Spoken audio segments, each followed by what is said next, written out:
This is VOCM Open Line. Call 709-273-5211 or 1-888-590-8626. The views and opinions of this program are not necessarily those of this station.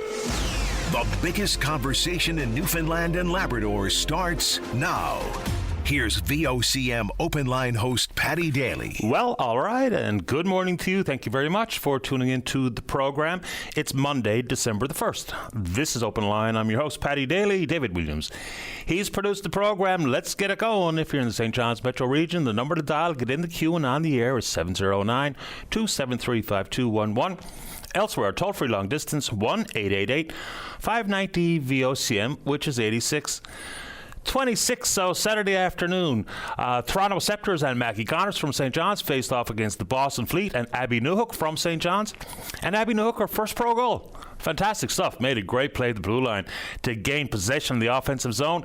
Gets a rebound, knocks in her first player of the game as well. So congratulations to both. And let me tell you about a young hockey player on the female side here locally. Bria Ivany from St. John's plays with the U13 AAA Eastern Thunder. One of the best players in the league, we're told. Leading her team in points this past weekend at the Eddie McNeil tournament in PEI. Led the round robin in scoring. Named to the All-Star team. So maybe, just maybe, young Bria Ivany is the next Abby Newhook. Congratulations. Great stuff for the young lady playing in the boys' AAA under 13s.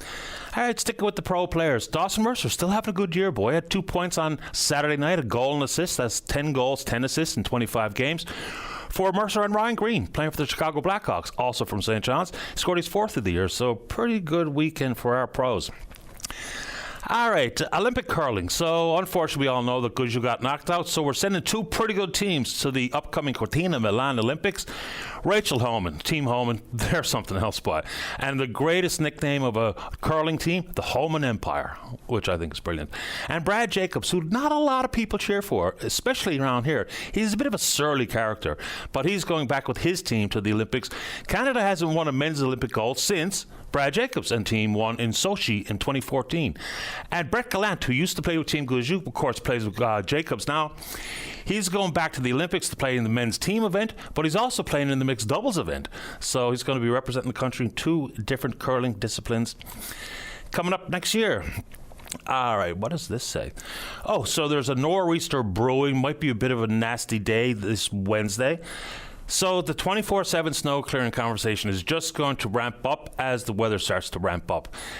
And you know, whether it be down the Burin Peninsula or up the Bonavista Peninsula or the Great Northern Peninsula or the Trans Mountain or the Trans Labrador Highway, I hear a lot of people questioning as to how and why the route was left out, and you can talk about it. For folks living here in the city of St. John's, the no parking ban begins today, runs on March 31st. So 24 hours a day on streets that are designated as a no parking route. For the rest of us, it begins on Saturday, January the 3rd.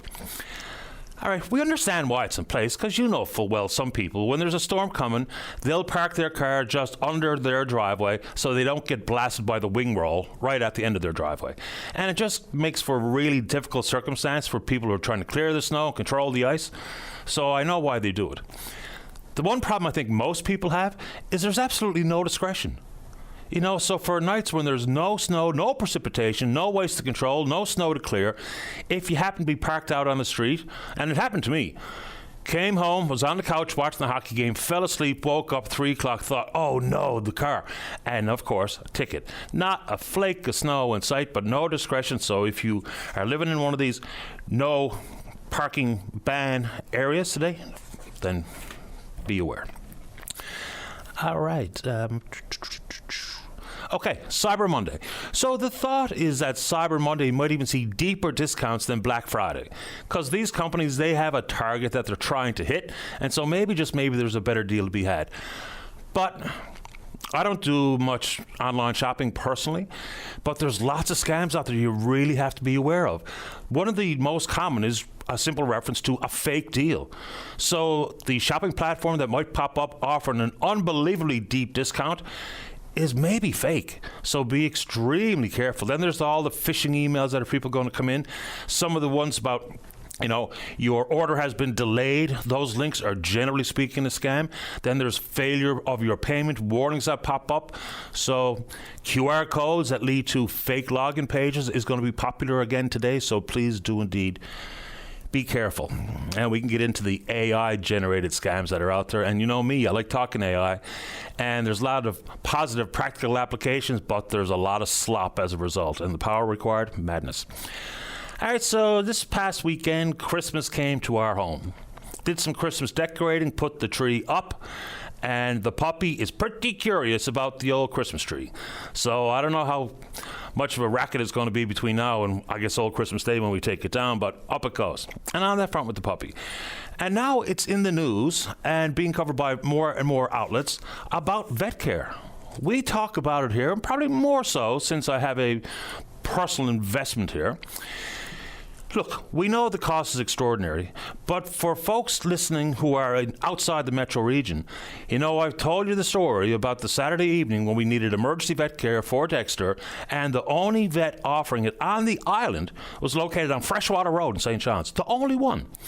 Even after our veterinarian care is possibly hard to come by. So the bylaw governing veterinary care in this province only requires clinics to have after-hours care arrangements in place for their own patients, not all animals. So the story that I read this morning includes a bunch of veterinarians who are chiming in and saying they wish they could do better. Because, of course, getting into the arena of being a vet, obviously a love of animals is part and parcel with wanting to be a veterinarian.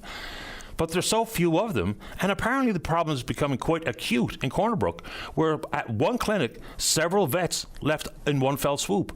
So it gets really emotional, and people talk about the cost for vet care and whether or not the best idea is to get pet insurance or to stow some money away every month into a pet-specific, who knows what, vet bill might pop up. So I don't know what the right thing is. We went with pet insurance, and again, not so sure what the best route is, but that whole concept of after-hours vet care, emergency vet care, especially on a weekend evening, the arrangements must be extremely difficult if you live well away from the metro region. But that story always gets me going. Maybe it'll get you going here this morning.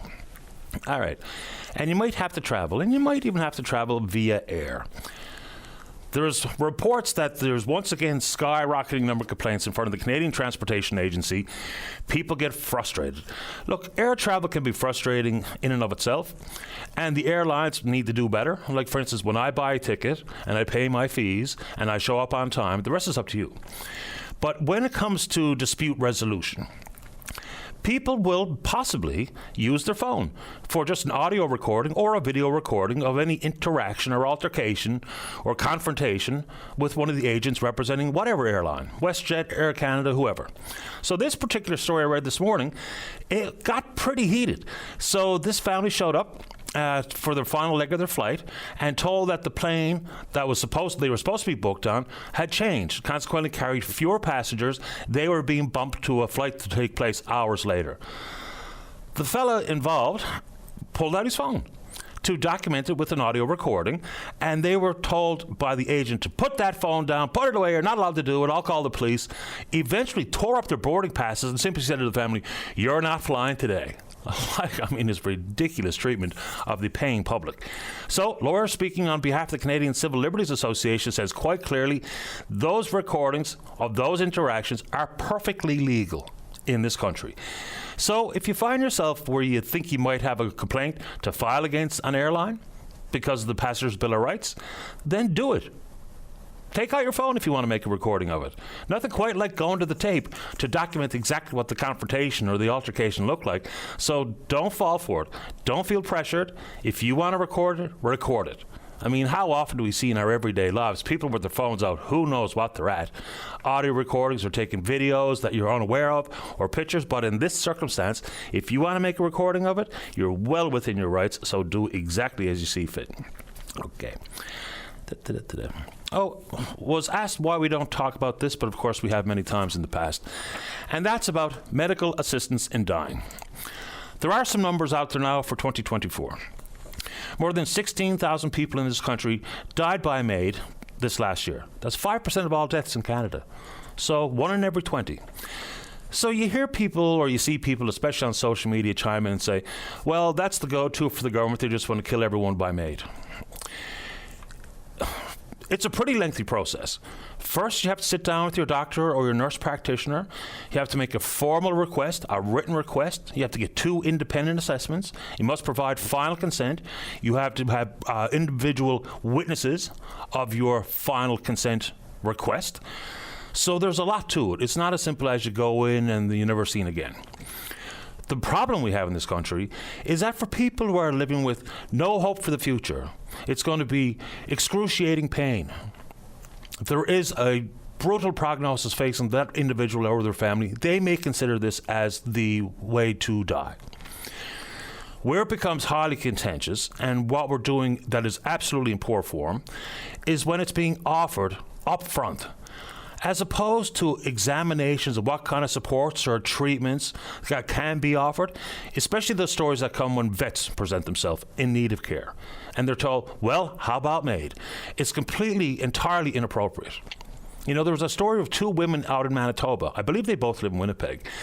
All they needed was some additional support in the home, and they could have lived longer. They could have been able to manage their symptoms, manage their pain, be able to live an extended life, but they were offered medical assistance in dying. So yeah, the numbers are quite hefty, 16,000 plus died by maid last year. But if it ever came to a circumstance where the prognosis was dire for me, and to wither away in painful fashion in front of myself and in front of my family, that's something that I think many Canadians might consider. But we can't be offering it as a go-to option, whether you're a vet or otherwise. So those are the numbers, and someone said we really should be talking about that as a national conversation, and absolutely we can, as tricky as it is. And it is a lengthy process. It's not just a finger snap and maid is concluded. Okay. So sometime this month, apparently, we're to expect a fiscal update coming from Finance Minister Craig Pardy. Remember, we were told in the speech in front of the Board of Trade, Premier Wakeham says, the financial situation might be worse than we already think. You know the deal. The deficit came in around $626 million, which included all of the big tobacco settlement, all the while borrowing around $4 billion. So we're on an unsustainable path. We all know it to be true.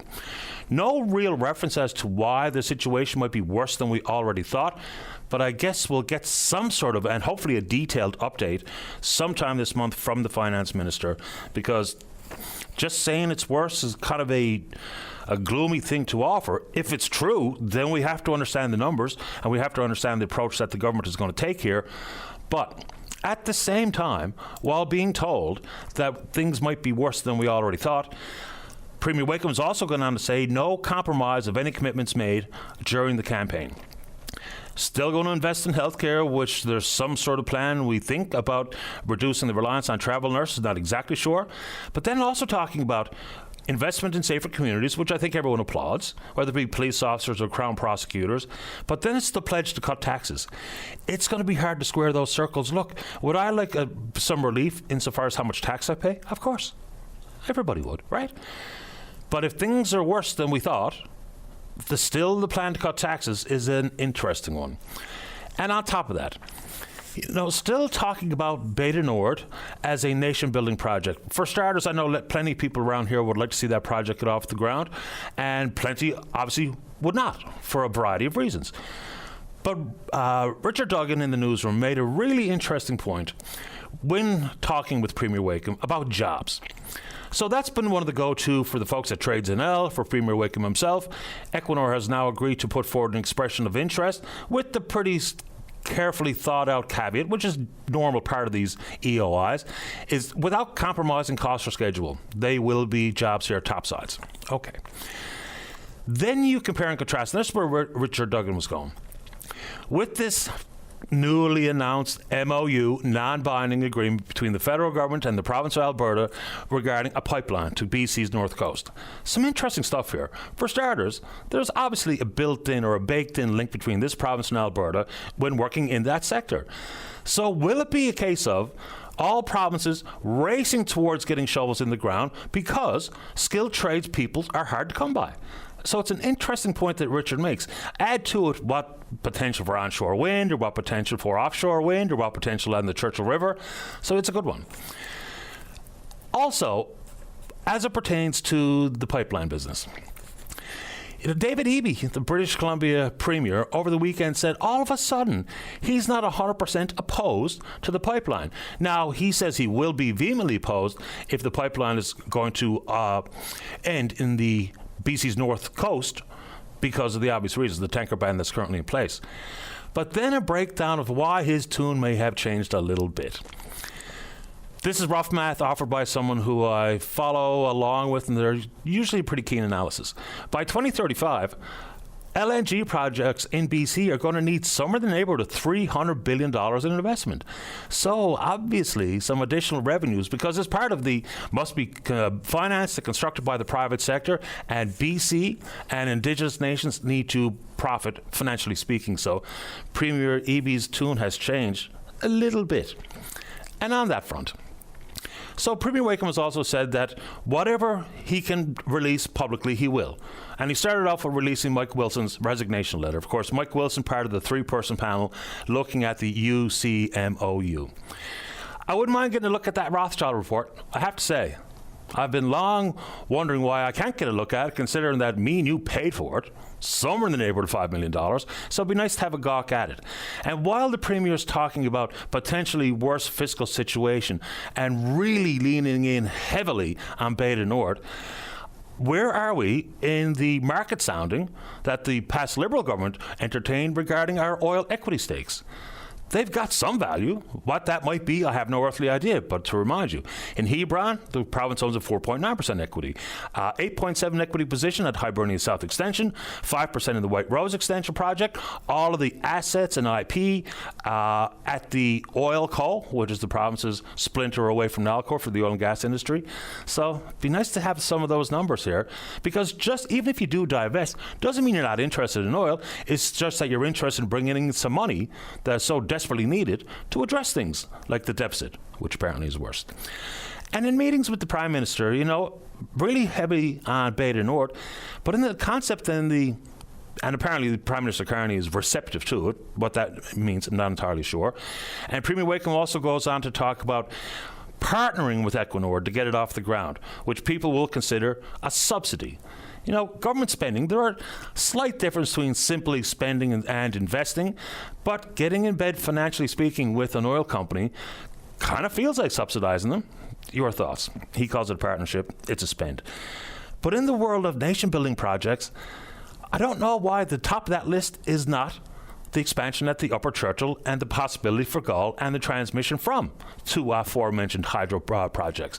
Don't know why that isn't a nation-building project, because the government has already said it out loud that it is. Same thing could be said for critical minerals. It's a nationwide conversation, and we're sitting on a wealth of them in this province. So I get the Beta Nord concept, but boy, for hydro and critical minerals, and even like the fixed link, it just popped my head. The fixed link is in the hands of the Canada's Infrastructure Bank, and they've already called it a nation-building project. Now, whether or not you think it's a good idea or a flight of fancy, I'll leave that up to you, but it just seems that there's more that constitutes nation-building, but I could be wrong. All right, some Stats Canada numbers from last week. All right, so the Canadian economy is weak. And, we probably shouldn't listen a whole lot to people who talk about recession only in technical terms. But Stats Canada's numbers showed an annualized growth of 2.6%. It's a little bit misleading. Yes, it's the correct technical reference to an annualized rate of growth, but a lot of this is in the world of defense spending. So when we talk about the nature of the Canadian economy, you have to have a pretty close look at business investment, and it's flat in the third quarter. It's as simple as that. So, yeah, the number has been applauded by many supporters of the Liberal government, but it is slightly misleading. Private sector investment is weak. Growth in the private sector is weak. And even when we talk about an annualized number, yeah, it kind of points to a potential positive track. The economists and others weighing in on it look at next year's growth at around 1.8%, even though this most recent federal budget only looked at a number of 1.4%. So, yeah, 2.6 annualized growth, but private sector investment is flat, period. So, there you go. You want to talk about it? We can do it. I don't know how to speak to this in general terms, but, man, civility in political discourse is eroding rapidly. It's really something else. I'm going to say this word once and apologize for it in advance, is retarded. How does that... that has made a pretty quick return to the vernacular. It's pretty gross. It just is. You can say whatever you like. I'm not your nanny or your mother. But boy, oh boy, when political leaders, including the leader of the free world, are now throwing that word around, and every controversial social media post that you scroll down through will have people repeatedly and saying it every single time that they post in opposition to one political ideology or policy or thought. So, man, there's a wonder why. We see reports like from Hockey Canada regarding how many young hockey players are using those words, whether it be through misogyny or racism, or yes, the R word. There's a reason why the discourse is being completely derailed, is because some people just can't figure out how to off their thoughts without going down that unbelievably pathetic road. We're on Twitter where a lot of that lives. We're VOCM Open Line. Follow us there. How are we doing out there, Dave? Email address is openline@vocm.com. And of course, if I didn't bring up a topic that you want to talk about, all you have to do is get on the phone, speak with David, and do it yourself right after this. Don't go away. Welcome back to the show. As pointed out by a listener via email, and they simply said, what's going on out there? And the link was to a story that was in the Telegram. St. John's Regional firefighters have responded to 19 reported motor vehicle crashes in less than 3 days. Look, it's wild out there. It really, truly is. And with the bit of weather possibly, it's interesting how we just say how bit of weather coming. Maybe the snow brewing up by this nor'easter. We've got to get our heads in the winter driving mode as well. So it's a good question, Mike. What's going on out there? 19 motor vehicle crashes in less than 3 days. And of course, the vast majority happening at intersections where apparently the red light is simply a suggestion for some as opposed to the need to actually stop your vehicle. Okay. Then another email asking about the Premier Wakeham's stance on the Upper Churchill MOU. It's a good question. You know, we mentioned last week that there's seemingly a change of tune coming from the Premier on what this review, this independent review, is going to look like. At one point, we were told that it was going to be some sort of global corporation with a bit of horsepower and finance and this level of contracts and I guess some understanding of the energy industry. But it's not that anymore. We're simply going down a path of another 3-person panel to be appointed by the Premier to have a look and to ensure, quote unquote, we're getting the best deal. It kind of feels like the same thing we're doing right now, doesn't it? So I don't know what changes, but you know, we're talking about another 60 days, and then when pushed about the thought or the concept of a binding referendum, the Premier is not quick to say, oh, that is absolutely still going to happen. He simply makes reference to the fact that people in this province will get to have their say. How that works and what that means and what level of say or consultation, certainly not the same as an actual binding referendum that was pledged many, many times on the campaign trail. Anyway, let's keep rolling there. Let's go to line number 1, say good morning to the Executive Director of the Community Foundation of Newfoundland and Labrador. That's Nicole Dogg. Good morning, Nicole. You're on the air. How are you? I'm okay this morning. How about you? Good, thank you. And thank you for welcoming me onto the air, too. Happy to have you on the show. Where were we going to start? Well, we were just going to talk about this new granting program that just opened up for applications on Friday with the Community Foundation in Newfoundland and Labrador. Okay. What kind of funding and to solve what type of issues? Yeah, so this is really focused on outdoor play in the province. It's actually a national fund in partnership with community foundations all across Canada. We know that enough children are not getting their daily physical activity guidelines, and their screen time is a little bit too high. And so we know outdoor play is one of the reasons that really enhances both kids' physical activity, but also their mental and social wellness as well. And, you know, and their physical health. I mean, I saw a story not that long ago with the growing numbers of myopia. And it's not only about screen time, it's the difference between indoor light and outdoor light. So short-sightedness is on the rise because of the lack of outdoor play, which is remarkable. Yes, exactly. There are so many benefits to getting children outdoors playing so much more. And so this fund, we know there are barriers to that happening. And so this fund is meant to support communities to be able to get more kids outside playing. some people use the screen as the de facto babysitter, so to speak, and many young people will find themselves socializing simply online versus out in the park or out in the playground or what have you. But there's another concept inside this, I'll get your thoughts on it, Nicole, is that I think some parents think it's simply safer, physically speaking, to be inside, to be where they can keep an eye on them versus being outside and all of the possibilities to skin your knee or to fall down and bump your head, or the risks associated with playing outside. What role do you think that plays in the sedentary lifestyle many people have these days? 100%. That is definitely a big part of it. And I know as we were going through a lot of learning for this fund with some amazing kind of outdoor play experts in the country, we talked a lot about learning about hazards and risks. And that really hazards we definitely want to reduce. So that is, broken pieces of equipment, things like that we really want to see happen. But risks, we really want to think about how we support children with identifying what are they able to do, like climbing trees and those sorts of pieces. Those are really valuable skills for kids to be able to learn, and also to be able to explore their own autonomy and ability to be able to evaluate risk in their life. We know we need to support them in that. And so this fund is really meant to support, again, with people having programs to get out there, if people are needing to look at policies, if people want to introduce more natural elements into their play spaces.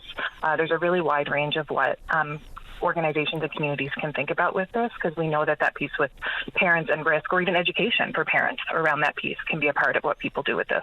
Yeah, distinguishing the difference between hazard and risk is pretty important stuff here. Like a broken set of monkey bars is obviously something to avoid, and risk would be the dumb things we did. Go down the slides on your feet and you swing as high as you can and then jump off, and things that you can avoid because they're personal decisions. So the money's going to be spent how, if and when people are lucky enough to avail of the money? Yeah, exactly. So we have the applications are open. They opened on Friday, and they are open until February 24th, 2026. Really long time for people to be able to get to know the fund and imagine a little bit what they might apply for. So people can head to cfnl.ca /free to play to learn more about how to apply. And we'll have a group of 6 to 10 organizations from that application that we'll ask to come together and support us in allocating the funding. It's a form called participatory granting, so the people who will actually benefit from the funds at the end of the day will really be in the decision making with us to help figure out how it gets allocated in this province. And I know the portal has just opened, but can you give us some examples of what kind of applications people will be able to send in? So are we talking about playground equipment, or are we talking about establishing programs or staffing for programs? What kind of applications are you looking for? Yeah, for sure. So we're not talking about traditional playground equipment. It's not meant to build that. But if folks wanted to introduce more natural play elements to their playground, that could definitely be possible in this. It could be a bunch of organizations that work with children in their community, looking at how they do education for parents, or how they look at their own policies that might be sort of over taking the risk out of play, which we know is really important, and inhibiting kids being able to get out to play. It could be schools looking at how they open up their play spaces to more of the community. It could be researchers really looking at how do they work in through a bunch of organizations to figure out what can play, what are the barriers that are in for play at the moment in our community, and what are the kinds of things that we need to roll out here, both physical, but also, like you said, Patty, there is a lot about how we decide to use our time and our assumptions we're making about hazards and risks in play that can get in the way too. Can municipalities apply?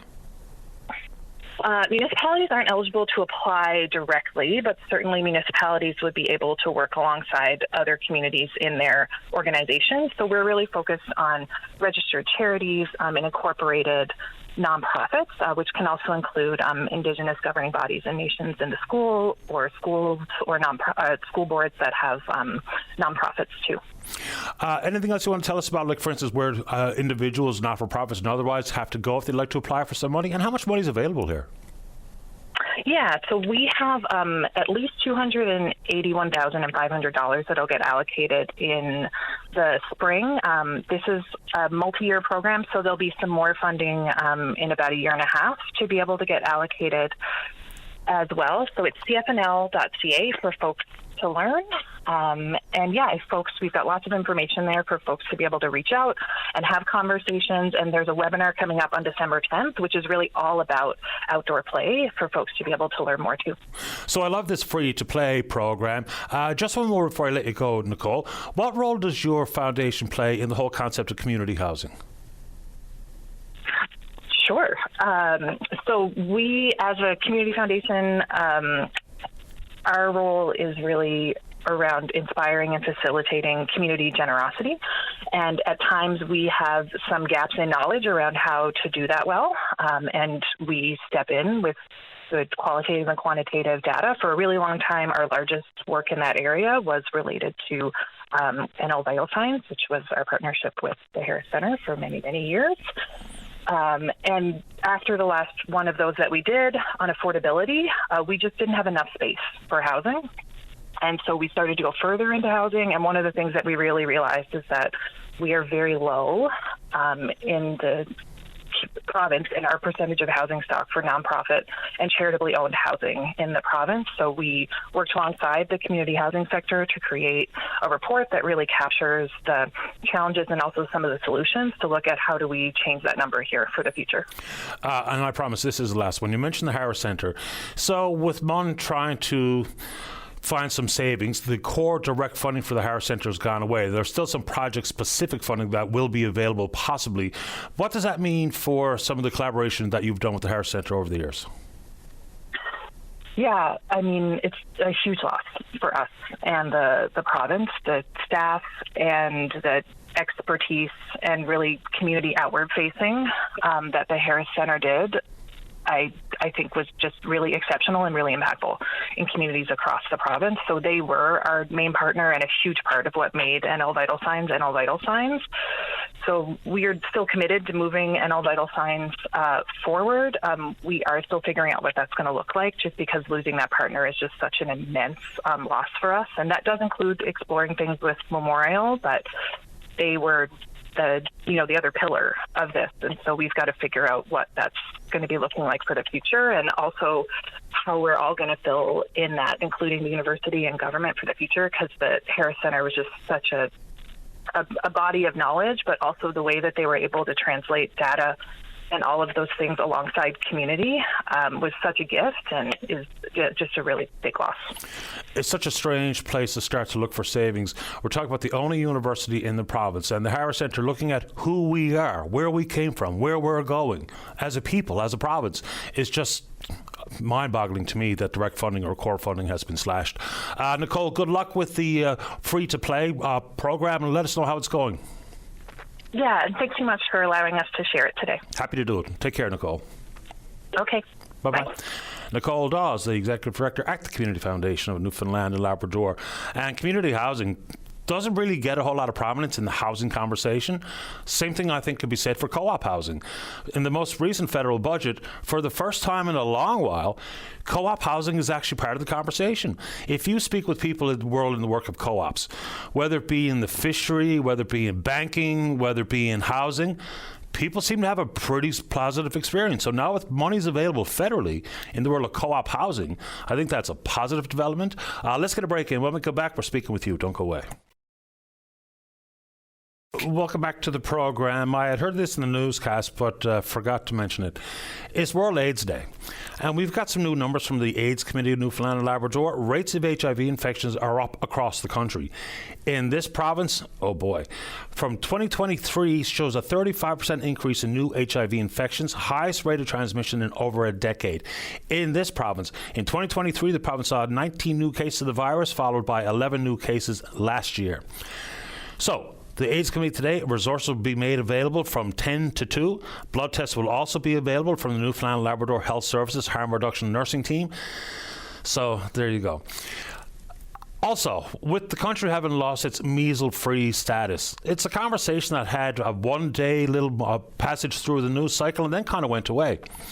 And of course, the predictable feedback on that will be, well, that's what happens when you welcome so many millions of newcomers from third world countries. You see the reaction the same as I do.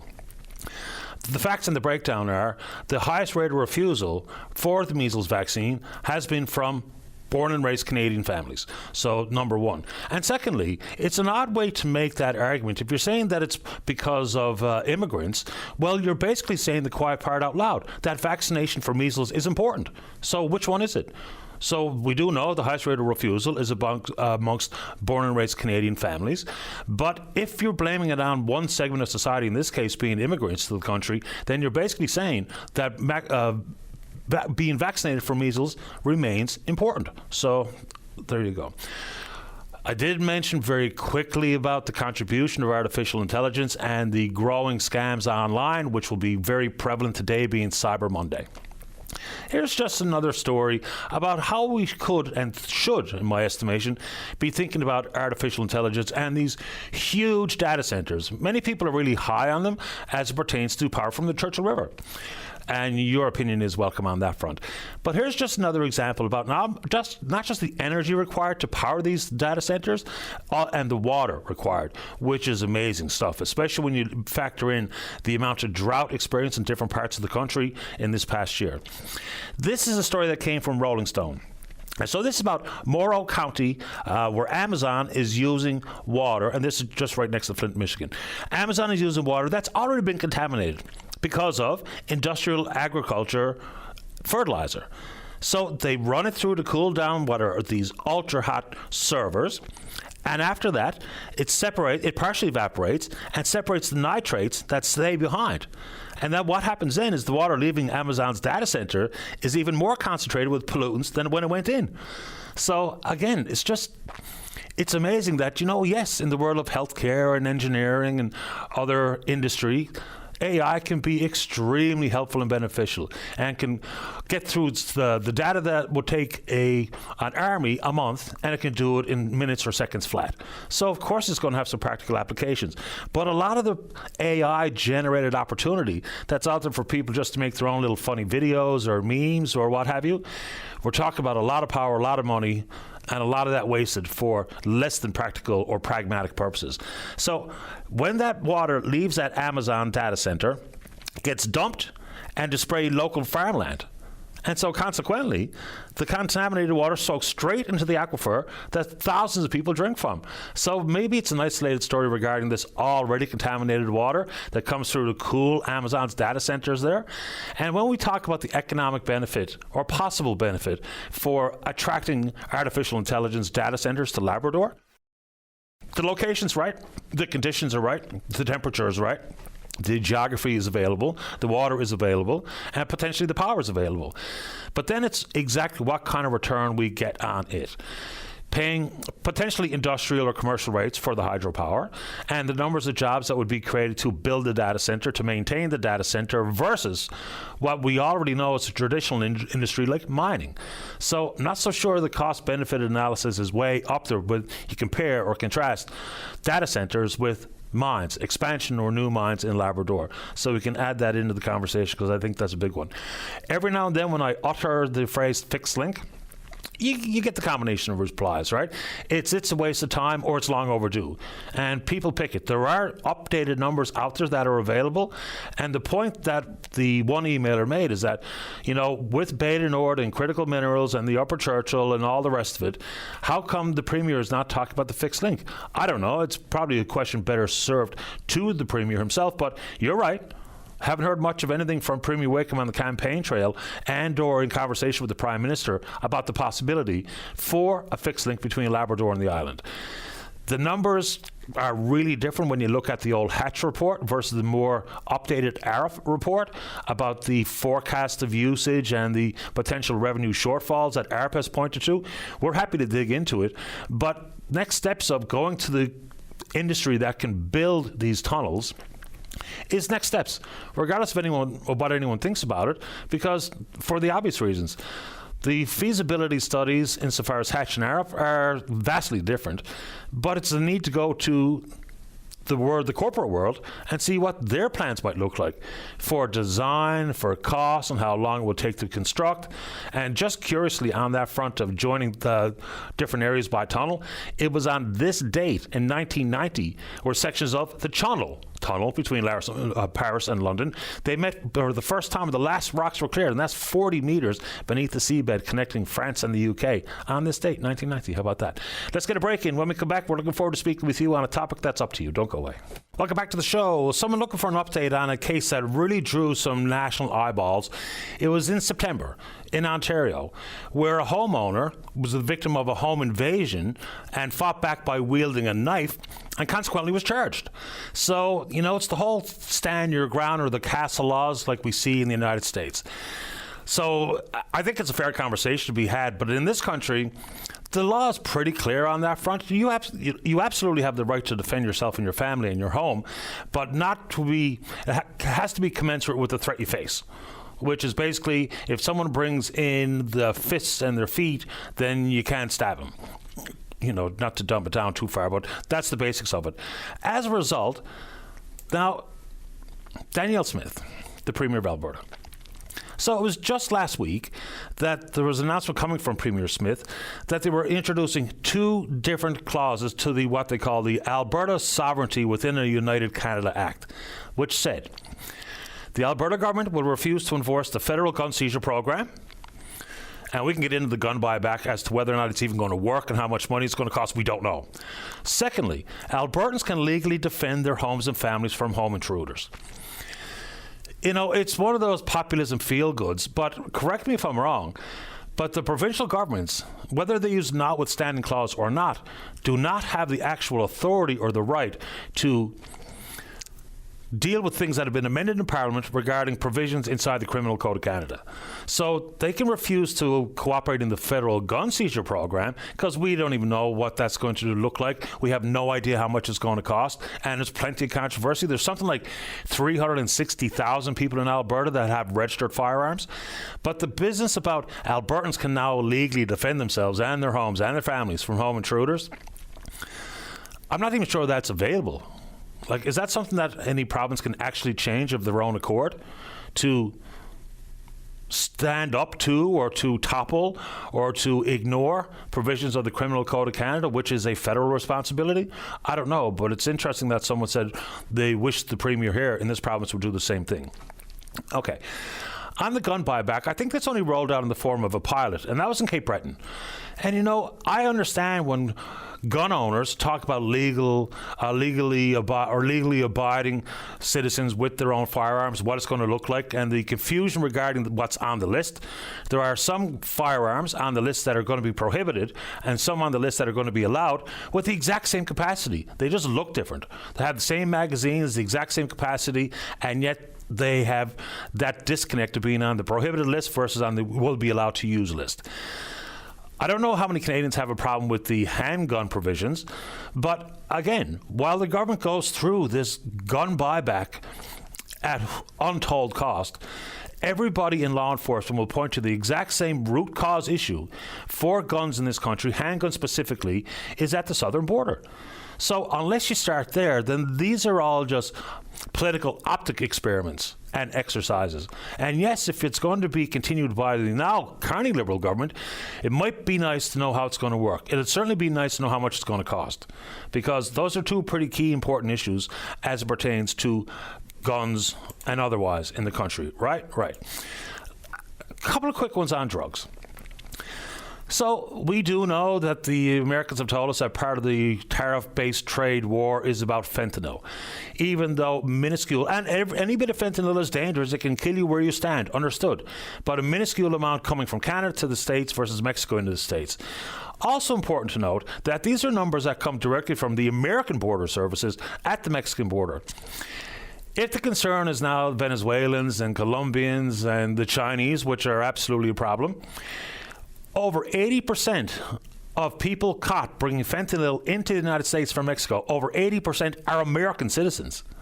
So it's a bit of a homegrown problem. We have plenty of problems in this country with the super labs and not enough being done at the ports regarding the precursors of fentanyl. But again, you see the compare and the contrast about what's actually going on here in the newly ramped up war against drugs. So while they're blowing boats out of the water in the Caribbean, and you can share that on if you see fit, and plenty of people out there think these are extrajudicial killings, but At the same time, while this is an active, ongoing operations, and we're approaching 100 people killed at this point, during these bombings in the Caribbean, at the exact same time, the former president of, what country is it again? Anyway, Juan Orlando Hernandez, convicted by a jury for conspiring to traffic 400 tons of cocaine into the United States, found guilty by a jury, sentenced to prison, and has now been given a pardon. So which is it? Are we actually fighting drugs and global criminal syndicates? I mean, this guy was accused of running a cartel, and yet he gets a full pardon. Same thing with the guy who created Silk Road, which was doing a lot of dark web trafficking in drugs. He gets a pardon. So, again, it's hard to get the understanding of exactly who is accomplishing what, and the contrast of pardoning cartel leaders, Central American leaders, at the same time blowing the boats out of the water. Last one before we get to the break. And this regarding the Prime Minister's time as the central banker for the Bank of England. For starters, it was the first non-Brit to be at the helm of the Bank of England for over 300 years.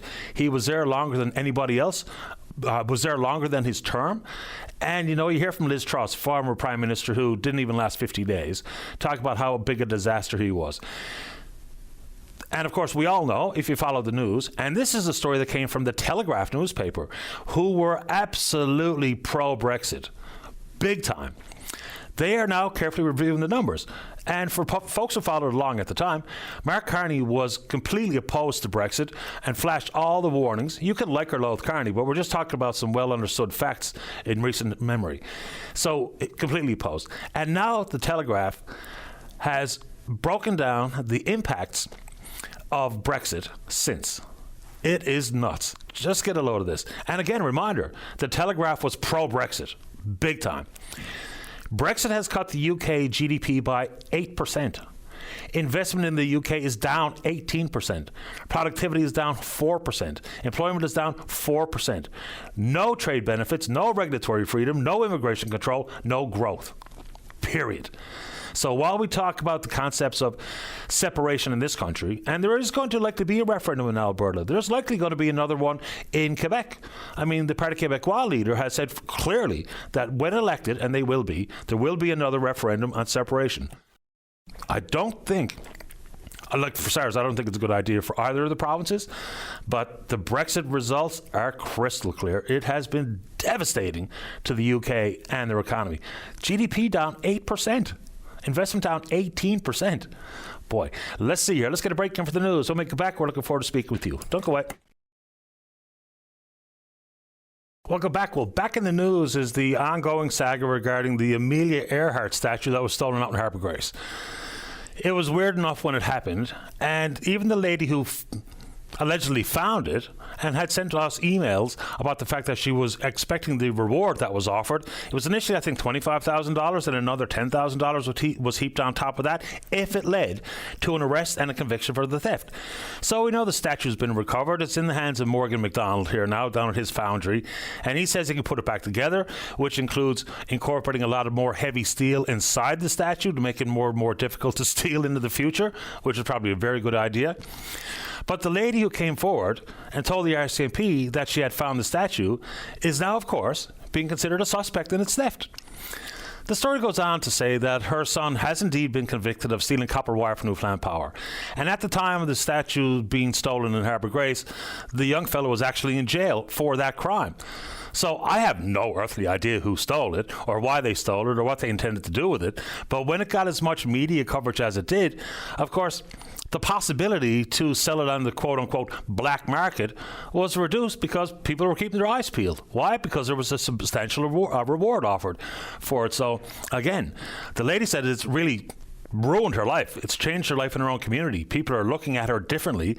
And, I mean, I guess I say her name because it's actually in the story, in the news story as written this morning, Elaine Travers. So she admits that her son did what he did, and he was in prison for it. But now she is the focus as the possible suspect in having stolen it. And again, I don't know what went down there, who was responsible, what they planned on doing with it. But that's back in the news today, which is fascinating to me. Quick clarification on Premier Wakeham's pledge throughout the campaign and continues on about the Upper Churchill. We really should keep talking about the Upper Churchill for the expansion at the upper and the possibility to develop Gaul, which is controlled by Hydro-Quebec.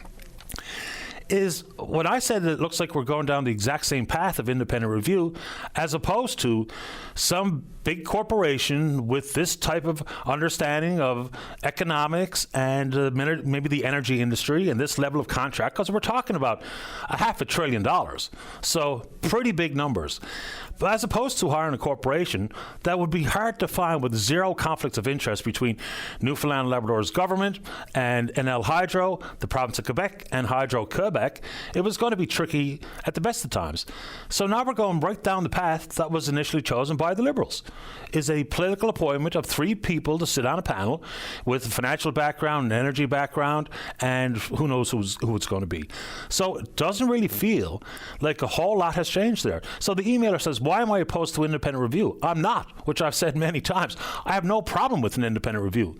It's too important and has 50 plus years of implication. To get it right is obviously critically important.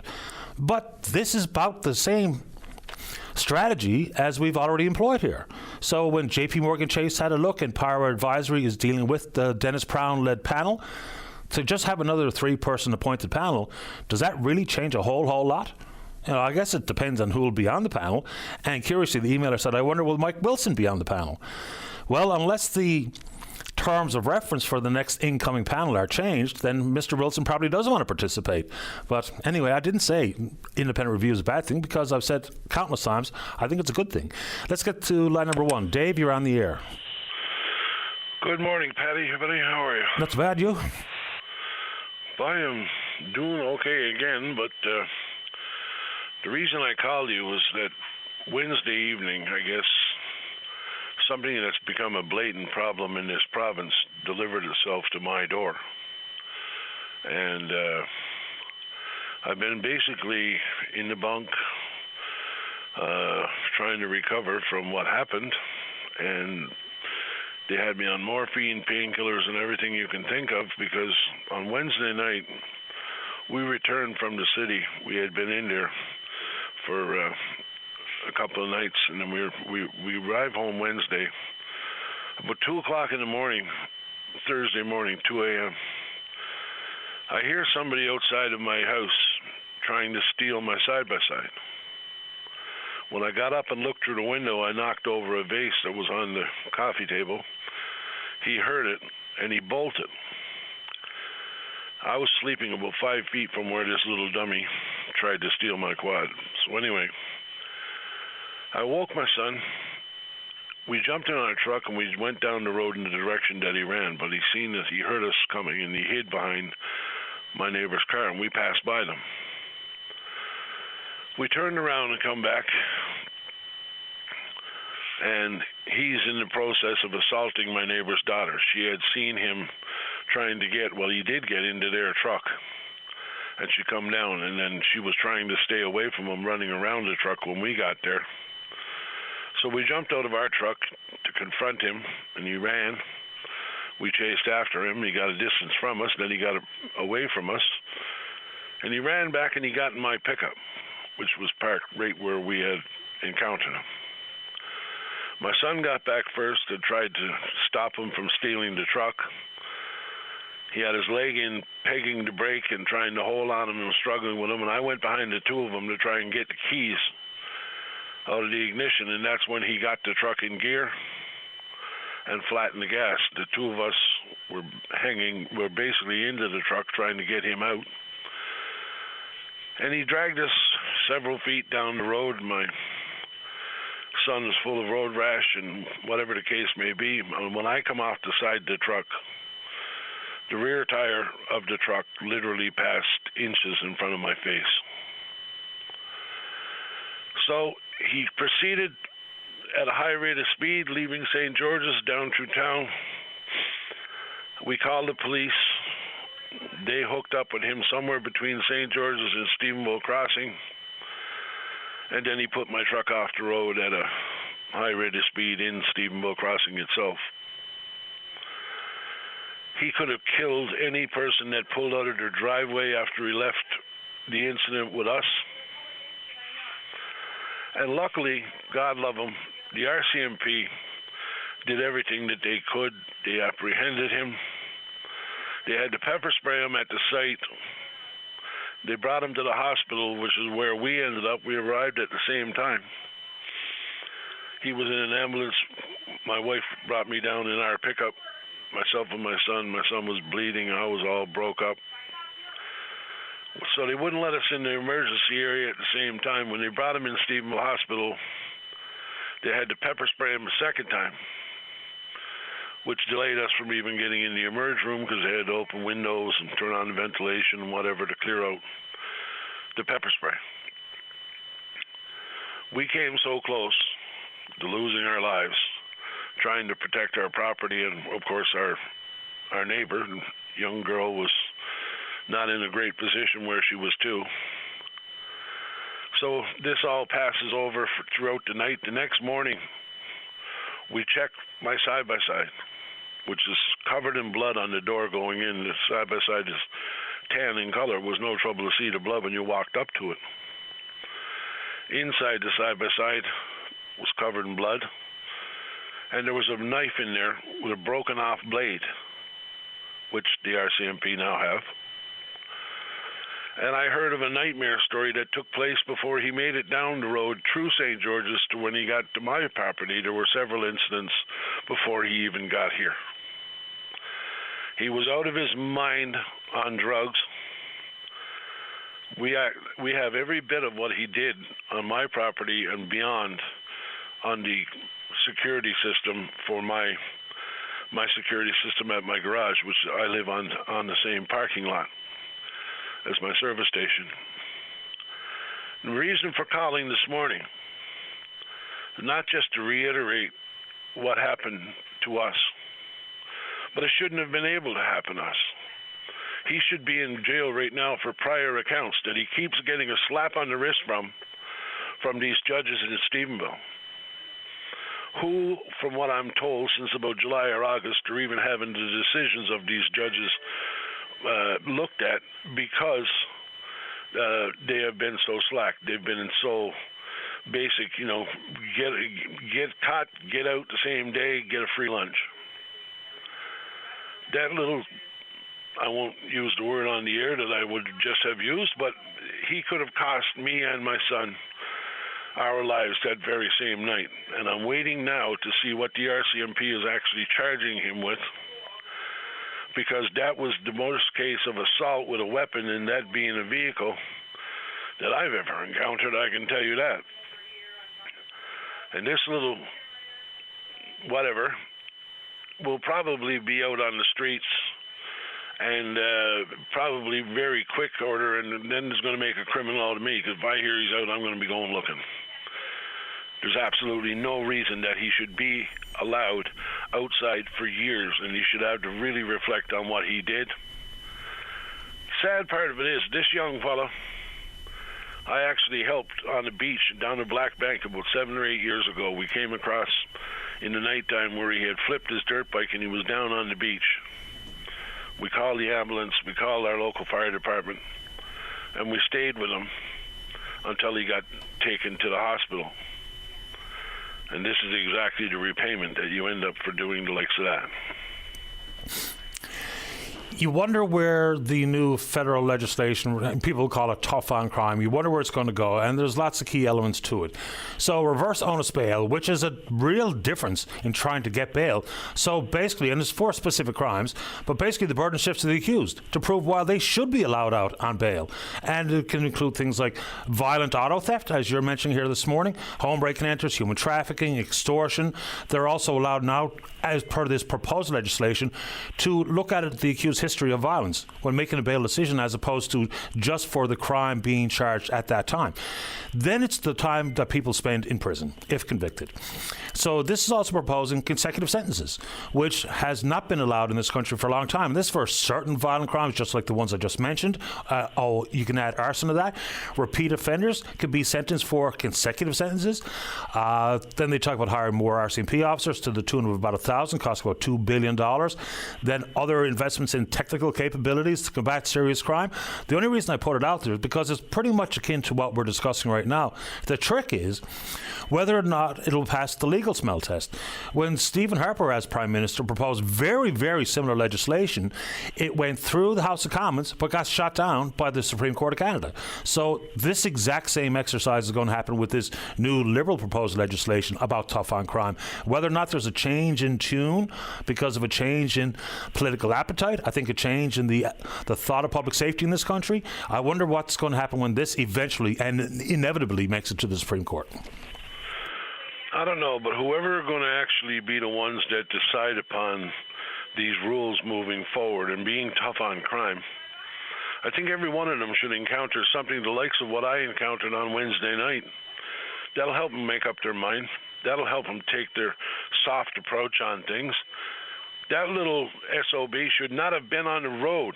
This should not have been allowed to happen to us because of prior things that have gone on with him. And it's not like it's something that's not known. I mean, the entire community knows what he's about. All the communities around here, so many people have had issues with him. And I mean, you could say a lot of the reason they're still out there and they're released so quickly is because we don't have the prison space. Well, build the prisons. Build more prisons. Put them away. They don't belong amongst society, amongst the rest of us. Yeah. It's not fit that it's being condoned. I'm not condoning it. I think that's why the new prison is going to be, I think, 325 beds versus what is about 180 capacity at HMP, and they're over capacity all the time. So maybe there's the potential for a different detention center to be built for people simply on remand who did not get bail. You know, it doesn't have to be the same type of prison setting, because there's a bunch of reasons why some people, and it doesn't need to necessarily be just violent crime that sees people denied bail. There's lots of other public menaces to society that did not include violence, but does absolutely include crime. You know, violence against peoples, I guess I should add, versus property. Anything else you want to say, Dave, while we have you? No, that's about it. Just people be out there and be aware. That night, I mean, we had to chase down in the pickup and all that type of stuff took place. But what about if we had encountered him while he's still holding his knife with the broken off blade as he's trying to steal our side-by-side? People got to be aware when you go through that door in the nighttime, if you hear something, that a freak like this could be out there just waiting for you, armed. Oh, don't I know it. I appreciate your time, Dave. I'm glad you're doing okay. Thanks, buddy. Take care. You too. Bye-bye. Bye-bye. Yeah. Let's take a break. Don't go away. Welcome back. Let's go to line number 1. Jimmy, you're on the air. Yes, boy, Paddy. I'm calling from Goose Street. My little fella's in grade 2 in BTAC now, and their gym was closed since the end of September because of issues with the floor. Now, the end of September is almost Christmas, oh man. So these kids are cooped up in the classroom all day. Can't even get out for a half hour of gym or whatever it is. What's wrong with the floor? It's just old. The school's 60 years old, oh man, full of mold and mice and everything. Yeah, so, I mean, is the floor is just simply unsafe? It's as fundamental as that, Jimmy? Yes, they got her closed down because the women play soccer there in the evening time. The women play soccer in the gym in the evening time. Okay. And two of them fell down and broke their legs, and they closed the gym ever since. Yikes. Rather than fix the floor, they just shut her down. So is there no plan to fix the floor? There must be. They got the flooring there, they just ain't putting it down. What's the name of the school? Peacock Primary. Okay. Well, we can follow up with the Department of Education, because if they've already gone through the process of buying replacement flooring, it means that there's some sort of replacement strategy in place. So we can get a timeline for you, Jimmy. That's the best I can do. You're the man, Paddy. No problem. See what I can do. Thank you. You're welcome. Bye-bye. Because if the school has gone through the procurement process of buying the flooring, then they must have had the associated laying of the flooring or the ripping up of the old and the laying of the new, right? You would think so. So we can get a timeline for Jimmy on that front. Let's keep going. Let's go to line number 2. Elaine Travers, you're on the air. Good morning, Patty. How are you? I'm okay. How about you? Not too bad, not too bad. Could be better, but that's it. You're back in the news, just so we can set up the conversation here. Elaine is the lady who found the Amelia Earhart statue, and as a result, now a focus of an RCMP investigation as to whether or not Elaine and her son knew anything about or stole the statue. Where are we? Well, I did a lie detector test on Wednesday afternoon. Okay. And my son did one on Thursday morning at the RCMP building in Harbour Grace, and we both passed that we are not connected to it at all. We have no affiliation with the robbery of the statue. Now, a lot of people don't believe that there were a lie detector done in Harbour Grace, but if they want to come forward and talk to me, I'll take them over and they can talk to the officers here with me. What has the investigation or the allegation that you may indeed have stolen the statue, and now you say you've passed the polygraph, is what has that meant for your life and the way you're treated in your community? Well, I feel like I'm a criminal. And I can't say I never stole anything because I'm a secretary for different organizations. And if my pen runs out, well, I'll take a pen and use that one and take it with me accidentally. But that's the only thing that I've ever stolen. And my son had no dealings with this at all because he was in jail and he passed the lie detector test, and so did I. But I still feel like I'm a criminal in my own community. Has the RCMP actually publicly disclosed the results of your lie detector test? I don't know if they've done that yet. But the sergeant or the super, I'm not sure there's an officer over at Harbour Grace that said they were going to get back to me on Thursday. That was her last shift, so she might be back on today. And I'm hoping I'll hear from her today stating that it will be. Because they said that I'm cleared and my son is cleared. But in my eyes and my son's eyes, they're still calling us criminals. They're still calling us liars and thieves. And I was nowhere handy to it when it got stolen. So do you think this will result in you getting the reward? I don't think it will. I think it was just false advertisement I'm getting. Do you think you were the focus of the investigation because your son was actually convicted of stealing copper wire from Newfoundland Power? Yes, I do.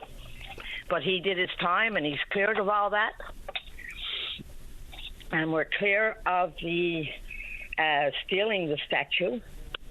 I had no connection with stealing the statue, and neither did he. We're all cleared of that from the RCMP point of view.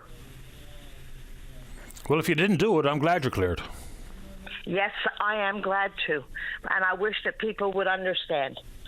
But, you know, they still think we're criminals, and eventually it will all clear our names. But it's very sad at this point. What kind of time did your son get for stealing the copper wire? Oh my gosh, 8 or 10 months. Okay. I'm not sure exactly. I know it was 8 or 10 months, definitely. It might have been a bit longer than that. He served from January to July. He didn't get out at all. So that would be, 7 months? Yeah, I'd say around 8 to 10 months. Okay. Well, again, if you didn't do it, I hope people will cut you some slack here. And of course, like I said off the top, I have no earthly idea what happened to the statue, and I don't pretend to know. Elaine, anything else you want to say while we have you this morning? No, I want to thank you for always being there for me, Patty, and I wish people would just believe that we had nothing to do with it. We've done everything that we've been requested to do, and we're still looking like the criminals. Elaine, you take care. I appreciate the updated information regarding your lie detector test. Thank you very much, Patty. You have a good morning. You too. Bye-bye. Bye-bye. I mean, if the RCMP, it would be helpful if the RCMP had concluded that the investigation into Elaine Travers and her son is no longer, and they don't believe that they did anything wrong. I guess it would be helpful for Elena and her son if the cops would actually say that. So we'll see if we can't get a comment from them, and I think that would be helpful. And I can't presuppose what the RCMP thinks or what they're willing or not to say, but anyway, that's where we are. Let's get a break in. When we come back, we're speaking with you. Don't go away. Welcome back to the show. Let's go to line number 3. Say good morning to the NDP member for St. John Centre, leader of the party, Jim Dinn. Jim, you're on the air. Good morning, Paddy. Thank you for having me. No problem at all. So we issued a letter to the Premier today and a press release basically calling on him now to open the House of Assembly for a special debate, special sitting on his intentions with regards to the Churchill Falls oversight panel on the MOU, to the terms of reference, and to his intentions regarding his intentions to hold a referendum. This came after, I as I've said before, I understand maybe a new administration is in the transition with regards to opening the House, but at the same time, he's made a number of statements with regards to what he intends that really need to be debated. I spoke to the Premier, I think, on the day of the swearing in, and at that time we had a conversation, certainly with regards to the approach he's taken with regards to release of the letter by Michael Wilson, and there was more to come. I indicated at that time that we, and I'm sure all MHAs would be willing to have input as to what this panel would look like, what an independent review process would look like, or whether or not the current panel, if it has the restrictions removed, could still do its job. I followed up with an email on the 5th of November to ask again to reiterate our willingness. And I did get a response back. Again, it was more or less no commitment as to whether seeking input. And I followed up with another one on the 10th of November. So right now we have not. The most I can say we've received is a vague assurances about transparency. So I think at this stage, before we walk down a path that could have repercussions for the negotiations, that we have an opportunity for all members of the House of Assembly to have input into what an oversight panel would look like. There was that opportunity back in January when we put for and at that time the current government, when they were opposition, had the opportunity to participate in that and have help shape that panel. They chose not to, and then chose to walk out on the vote. So I guess I have concerns here. I know certainly when my colleague Jordan Brown was in the House, it was of significant importance to Labrador West, to future of its very future, and we all want to make sure we get this done right. But I think if we're going to have a transparent and oversight panel, then really no one party owns that. We should all be really should have the input, and otherwise we're walking in the same path that we were going with the previous administration. Well, considering the fact government is going to change hands countless times before this contract or the eventual contract expires, it just makes sense. So, What should the panel look like? For me, it really does feel like we're doing the exact same thing that the Liberals chose to do. 3 political appointees. We can all look at the backgrounds of then was Mr. Wilson and Mr. Brown, and the other gentleman's name is Bowen, I believe. Pretty impressive resumes. So it really feels like we're doing the exact same thing, but a different party appointing members of the panel. If you had your druthers, what should the panel look like? Or should we be more focused on something like a global organization with some serious horsepower and experience in this level of contract? I mean, that would be my preference, but what do you think the panel should look like? Look, I think you look at what you just said, that makes perfectly good sense. Here's my thought on it. We had the unredacted version of the resignation letter, and we saw the letter then from the clerk of the Executive Council. So here's my question is, if we remove the obvious restraints or the restrictions that were put into that seemed to be put in place by the clerk, and you put, if for that matter you appoint, okay, we want other experts on, let the panel continue its work, but we want to have that oversight and that access to experts and so on and so forth. That's in the end. I want the scrutiny on it, Patty, and I know in talking to Newfoundland Hydro, certainly they are open to that scrutiny. I don't need to know the trade secrets, things that might jeopardize negotiations and so on and so forth. But there would be specific questions that I would want answered with regards to the term papers and so on and so forth. With the 33.8 billion and so on and so forth, that whether it's fixed or whether it's floating and so on and so forth. But I think it comes down to simply replacing one committee or one oversight panel with another that you've appointed hasn't gained us. I don't think it's probably done more to delay the process. And we've been steadfast in this from the get-go, that this cannot be a political. Politics have got to stay out of this. It's too important. It comes down to I as a living on the island, I want to make sure, is this going to have a benefit for my grandchildren down the road? And Labrador West, their economic survival depends on it. So it's about making sure they get the power they need. So whether we need to appoint a new one, or whether the current one can be salvaged by having the unrestricted powers to investigate as it sees fit, because that was always my intention and the NDP's intention at the time, that an oversight panel would be able to decide what it wants to investigate and put in subject to scrutiny, pure and simple.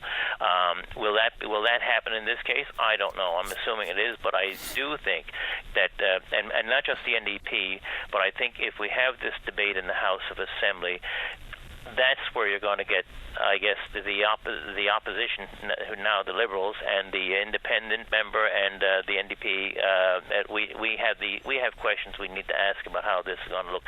The very questions that you and I are just asking at this point, and that's where we're going to get the answer. But otherwise, the commitment certainly that I got from from Premier Wakeham at the end of after the swearing-in ceremony, seems to have gone to the wayside, and the opportunity to have input is no longer available. So to me, that's not transparent. You can easily be transparent with the previous administration releasing documents, but you also must be transparent yourself if you truly believe in transparency. The mandate was just too narrow, as Mike Wilson said. Exactly. You know, the ability to assess not only risks that are in the MOU, but also the possibility for things to change, which absolutely should be cemented in contractual language, like East-West Energy Corridor, like federal intervention in the Major Projects Office regarding transmission, which the province of Quebec is already actively lobbying for.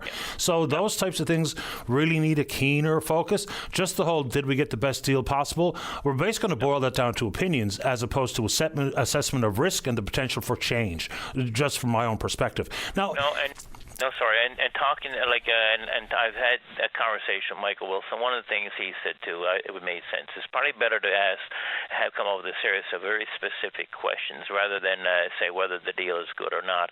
And that makes perfectly good sense. There are certain questions that will come to the conclusion, but I agree with you on that one. Yeah, and even if the House is reopened and there's some debate or consideration from other parties and independent members about what the panel should look like, it reminds me of the very first bill that the Dwight Ball Liberals put forward. Bill number 1 was for the independent commission to select, people to lead the different commissions and agencies and boards. But at the exact same time, the cabinet remained the last decision maker. So there could be a list of 3 names provided, but the government could do whatever they want. So said their own bill. It feels like the same thing here. If we have suggestions coming from you or anybody else in the House, the government will always still, remain the decision maker here. So I don't know what actually gets achieved. Plus, I'm really curious to speak with Premier Wakeham about this whole thing in the future. And the Lab West future business is important, quadrupling the Labrador recall block to around 1,200 megawatts, but that's only over the course of 3+ decades. So that's a long-term issue as much as, immediate satisfaction, because there's already immediate power needs in Labrador. The question, I'll start with a basic question. Given the fact of what we know with regards to the clerk of the House, the clerk executive council, what Michael Wilson said in his letter, here's the question I would ask: can the current committee or the oversight panel be revised or refurbished or whatever, and have the fetters removed and put in allow it to continue the work it's done, but this time with the assurances in place to reassure that we are getting that independent review. I think to your point with regards to government makes the final decision, then I think it comes down to as well that answering to the House of Assembly. Here's what the committee came up with. Here are the answers to these specific questions. Because you're right, government will make the decision, but I think then the House of Assembly is the members of the House Assembly, and by extension the people of the province, are entitled to find out, okay, what are the answers to these specific questions that, without violating, I guess, the trade secrets and so on and so forth. Because in the end, the other part is, should this go to a referendum? And we're still discussing this almost a year later. It's December 12th when this was announced, and here we are still trying to make sense of it. So if you're going to put this to the public into a referendum, what is that referendum going to look like, and how are you going to make sure that everyone who has the opportunity to vote on it has the information that they need, that they can weigh the balances? And I'll be honest, Patty, we sat for 3-4 days in the House of Assembly on this, and it was like a fire hose being fired at you. You're trying to make sense of it. So it's too important a deal. We got to make sure we get it right. But I'm leery about turning this into like whether one party has the best answer. But I think together, as in the House of Assembly, we can at least ask the questions and figure out: do we even need to go with a new 3-person panel, or and how are we going to answer the questions when it comes to like when you talked about global experts having the input, but. Anyway, it's my frustration with the fact is that we do have this important issue that can be discussed without holding up the works, but have that opportunity. Because again, I come down to it. It's got to make fiscal sense. It's got to make financial sense. It's got to have the specific questions. It can't just simply be, well, the blue team now gets to appoint its members, its panel, and if the NDP is in, we get to appoint. It's got to make a sound financial, economic sense going forward. Appreciate the time, Jim. Thank you. Thank you. Take care. Bye-bye. You too. Bye-bye. All right, let's get a break in. Don't go away. Welcome back to the show. Let's go to line number 1. Say good morning to the Executive Director at the AIDS Committee of Newfoundland and Labrador. That's Gerard Yevon. Good morning, Gerard. You're on the air. Good morning, Paddy. And here we are on World AIDS Day. Some troubling numbers coming from right across the country and in this province. Give us an update as to the number of new cases over the last couple of years. Well, Paddy, we've definitely seen a spike in new cases compared to pre-pandemic rates. We saw 19 new cases in 2023 and 11 new cases in 2024 compared to 5 to 9 cases pre-pandemic. Do we have a breakdown, age, gender, those types of things? No, no, we don't actually have a breakdown in age. We only have a breakdown in the numbers themselves. However, one of the data collection that we do have is that this is primarily heterosexual transmission. Is that right? I mean, because remember, when HIV/AIDS was first part of the public conversation, even the President of the United States, Ronald Reagan, called it a gay cancer. Now we know full well that it spreads amongst the entirety of the community. Oh, absolutely. I mean, we've known that for the last 10, 15 years, but it has never really translated out there into the public, which is unfortunate, because I think that's one of the reasons, like we see here in the workplace, that a lot of people think that HIV has gone away, that it really doesn't exist, and people are more focused on other sexually transmitted diseases, and mainly because the treatment for HIV certainly has excelled over the past 10 years, and people living with HIV are living long lives. Yeah, I mean, I think that's probably very much in tune with the reality is when people know it can be treated, it does lead to the potential for more high-risk behavior. So can we talk about what might be driving some of this? I've heard people talk about substance abuse and then bad decision-making. And then it's the unprotected sex. And then it's high-risk behaviors because you think something could be treated. So can you help elaborate on your thoughts about why we see a certain spike here? Well, I think there's a number of things really contributing. When we look at the national research and the international research, we are seeing that health inequities is certainly playing a major role in the transmission of sexually transmitted diseases. We're dealing with the highest amount of homelessness that we've ever dealt with.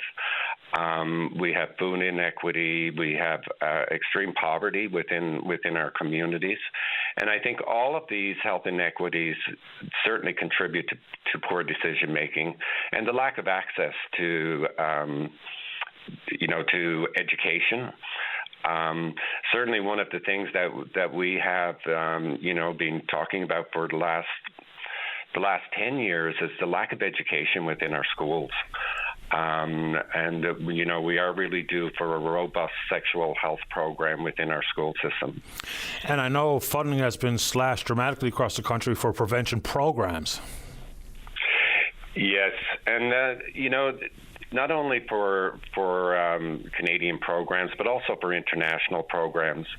I think we're going back to that thought that, it won't affect us.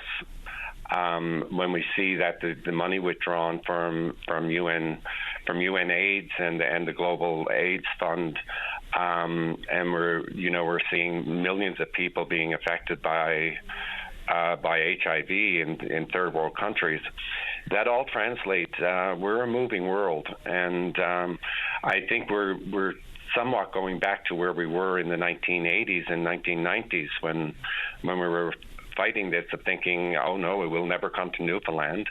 We're too isolated. But I think we need to learn from our history and really look at some robust programming. The other thing that we are seeing, particularly in Newfoundland, is a lack of access to testing. Outside of the overpass, there's very few pathways to testing, as we found out through our syphilis campaign that we did back in August and September.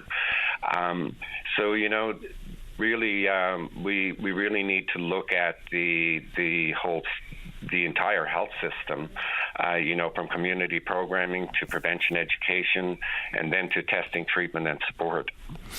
Do we have an understanding of a possible breakdown between transmission spread regarding unprotected sex versus things like sharing contaminated needles? No, we don't have that type of breakdown, and basically, because testing is confidential, and certainly we don't ask people, how did you get this disease, or how did you pick up HIV or any other sexually transmitted disease. Really, that's not information that is gathered in the testing process. The only reason I ask is I understand these are privacy concerns, but even if, for instance, if there was renewed funding for prevention programs and education awareness, is to know that it's not just about unprotected sex. So that's the only reason I ask, is so that you could highlight different risks of transmission and risky behaviors and the contributions of a bunch of different things, including substance abuse, what have you. I think that's where I was going with that, Gerard. Yeah, I mean, no, you're right in that, but we do know that all of these factors are playing a role. And certainly, we know that the drug crisis has fueled the spread of STBBIs right throughout the country, and certainly that is the case here in Newfoundland as well. But likewise, anecdotally, we're seeing people testing positive from all of the populations that we're referring to. Certainly, yes, there's transmission within the drug using community. There's the thing that is standing out with all of this is that the spread of HIV among heterosexual folks is what we are noticing, not only in Newfoundland, but we are seeing that right across Canada, which basically comes back to the fact that I think, you barely hear of AIDS anymore because people are not dying quickly. So a lot of people think that HIV is cured. And we also know that we do have a cure for hepatitis C, and a lot of folks are translating the cure for hepatitis C into that AIDS has been cured, which is certainly not the fact. So, we need a lot of public education back out there. And you mentioned testing, and it's hard to come by. So what's happening today between 10 and 2? So today, the AIDS Committee of Newfoundland and Labrador has partnered with one of our ongoing partners, Thrive, to hold the World AIDS event at the Lantern on Burns Road in St. John's. So basically, during the day, people will have the opportunity to come into the Lantern, look at resources from many community-based organizations, our partners in this within the city. We have a community art project done in partnership with the Queer Craft Club. We have sexually transmitted bloodborne infection testing, which is being provided by Newfoundland Health Services Harm Reduction Nursing Team. So anybody who would like to have an HIV test confidentially certainly can attend and do that today. As well as there'll be free pizza and snacks. So basically, the event is open to everyone. Come to remember somebody that you've lost. Come to get strength in your HIV journey. Come to get tested for STBBIs, or just come for pizza and a little bit of education. I appreciate the time, Gerard. Thanks for doing it. Okay, thank you, Patty. You're welcome. Bye-bye. Gerard Yetman, the Executive Director at the AIDS Committee. Let's get a break for the news. Don't go away. You're listening to a rebroadcast of VOCM Open Line. Have your say by calling 709-273-5211 or 1-888-590-8626 and listen live weekday mornings at 9 a.m. Welcome back to the show. Let's go to line number 4. Good morning, Colin. You're on the air. Good morning, Mr. Daly. How are you this morning? Not too bad, I suppose. How about you? Pretty good, thanks. I'd like to talk about the situation in the Caribbean Sea that's been ongoing now for several weeks, involving the United States military summarily executing people on the high seas. It's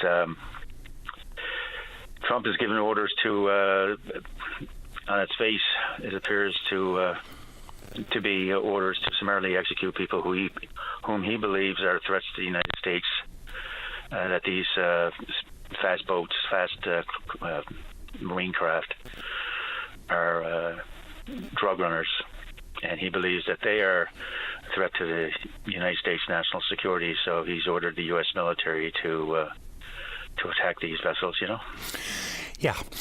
So, I mean, if they have that level of intelligence, you could track that boat all the way to American waters. You could board it by the military, arrest everybody on it, destroy all the drugs, number one. Secondly, what's also an interesting development is the United Kingdom and others have stopped sharing intelligence about what's happening in the Caribbean and bordering countries because of this, which is that's not me saying it, that's the international intelligence community.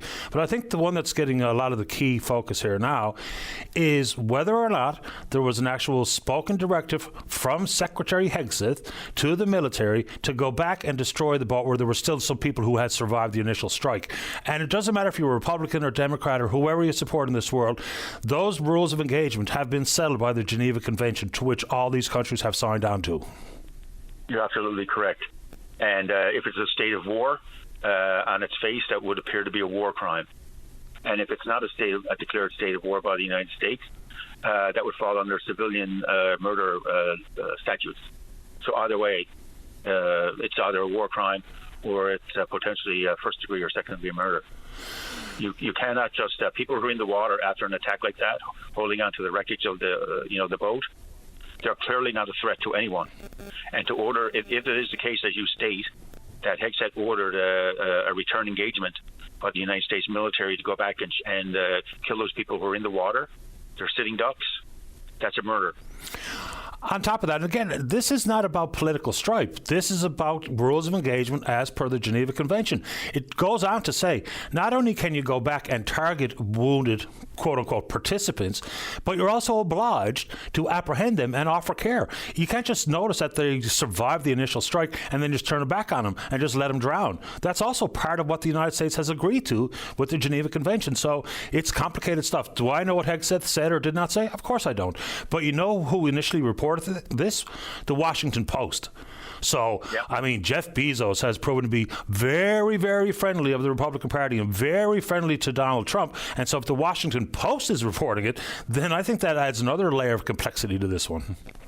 Absolutely. And I was looking at some of the Sunday morning television talk shows yesterday in the United States, and some of the people who are privy to classified information on this file have stated publicly on television broadcast yesterday that they see no evidence, based on those classified briefings, that they see no evidence of any wrongdoing, legal or otherwise, by these craft. So yeah. What's going on here, you know? I don't know. There's a fellow named Mike Turner, who's a Republican, a former chair of the Intelligence Committee. He's gone on to say very clearly that if this happened, it is an illegal act. So what you need here is that they've got intelligence committees and armed services committees and ways to get down to the bottom of this. There are mechanisms available. Whether or not they are availed of remains a question. Absolutely. And, you know, with respect to the military and the legal branch of the military, the Judge Advocate General, Trump has either fired or stripped a lot of these top military officers in the legal affairs unit there, the JAG, of their authorizations. A lot of these people have either been fired or demoted or just resigned. So he's done a purge of the top legal people in the JAG in the United States, and he's replaced them with people who apparently are just going to do his bidding, and that's very scary. And I find that very concerning. Trump is, he has no regard for international law and borders. He views the Canada-U.S. border as an artificial line. Those are his words, not mine. So what's next? Today it's Venezuela. He deems Venezuela to be a threat to the national security of the United States. Tomorrow he might deem Canada to be a threat to the national security of the United States. So what's he going to do? Is he going to send Navy SEAL Team 6 across the Detroit River into Windsor, Ontario to invade us? Well, and I think there's some contradictory things ongoing here. Number one, if it's all about drugs, and, people say that if you're opposed to this, that you're supporting narco-terrorists, which is just, come on, right? So at the exact same time, former Honduran president, convicted of leading a narco state, a cartel, trafficking in 400 tons of cocaine, sentenced to 45 years by a jury, gets a full pardon. I mean, he was running a cartel, as says the courts. 45 years in prison. No, sentence commuted. pardon granted. So what is this about? I think there's also questions to be asked about the timing of the press pool being obliterated at the Pentagon and then when these strikes started. So, and again, when it gets reported by the Washington Post, if this was some sort of quote-unquote left-leaning entity that was trying to stir the waters or chum the waters, then people would point that out. But the WAPO, I don't know. It certainly adds to the conversation. But again, if you're going to offer pardons to drug runners, which includes, what's his name, Zhao, who's involved in money laundering to traffickers and other criminals and terrorist organizations, Russ Albrecht, who was the founder of Silk Road, they generated $200 million in sales, but selling things like cocaine and heroin on the black market, on the dark web. So what is this about? Is it about oil? Is that all it's about? Is it about optics of tough on crime? Is it about optics on tough on people coming from Central America? You pick. It's Trump is just the flavor of the day. He's just run that government down there by whoever whispers in his ear, whoever is the latest person to whisper in his ear. There was a shooting of 2 National Guards people last week in D.C., allegedly by an Afghan national, a person who immigrated to the United States. So now he's banning all immigration from Afghanistan and potentially other third world countries. This is just knee-jerk reaction to the news cycle, and that's no way to run a country. And now he's declared that the airspace over Venezuela should be considered closed. Of which he has no authority. Well, he doesn't, but the authority means nothing to him, and he's going to do whatever the hell he wants. So is that like a prelude now to an all-out invasion? I don't know. He says he spoke with Maduro the other day, or whenever it was. But the states are not signatories to the United Nations Convention of the Law of the Sea. So the U.S. military has in the past said that they should indeed abide by in a manner consistent with those provisions therein, but they are not signed on, but they are signatories to the Geneva Convention. So it's a wild story. I don't necessarily have the brain space to follow it as closely as maybe I once did, and by that I mean American politics, but it is wild. And how there's still people in the country that wish they were Americans versus Canadians, I just don't quite get it. Maybe it's the cruelty, maybe it's the racism, I don't know, but it's just madness what's happening in that country. And we are the furthest thing from the finish line here. There's 3 more years of who knows what to come. Yeah, it's a sad commentary on the rule of law in the United States and the immunity decision from the U.S. Supreme Court there a couple of years ago that basically the president is immune from criminal prosecution for anything that he orders while he's in office.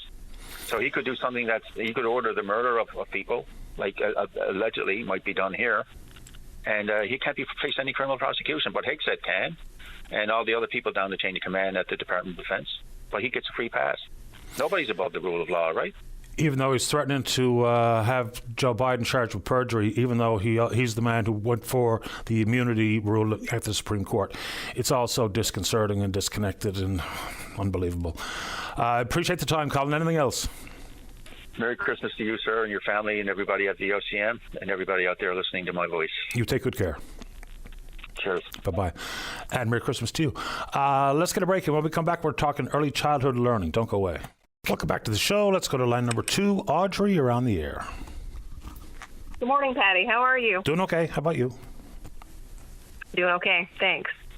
I'm calling in this morning, Patty, to just highlight a few things that have been my experience over the past couple of months when it comes to the regulatory process for child care services in the province.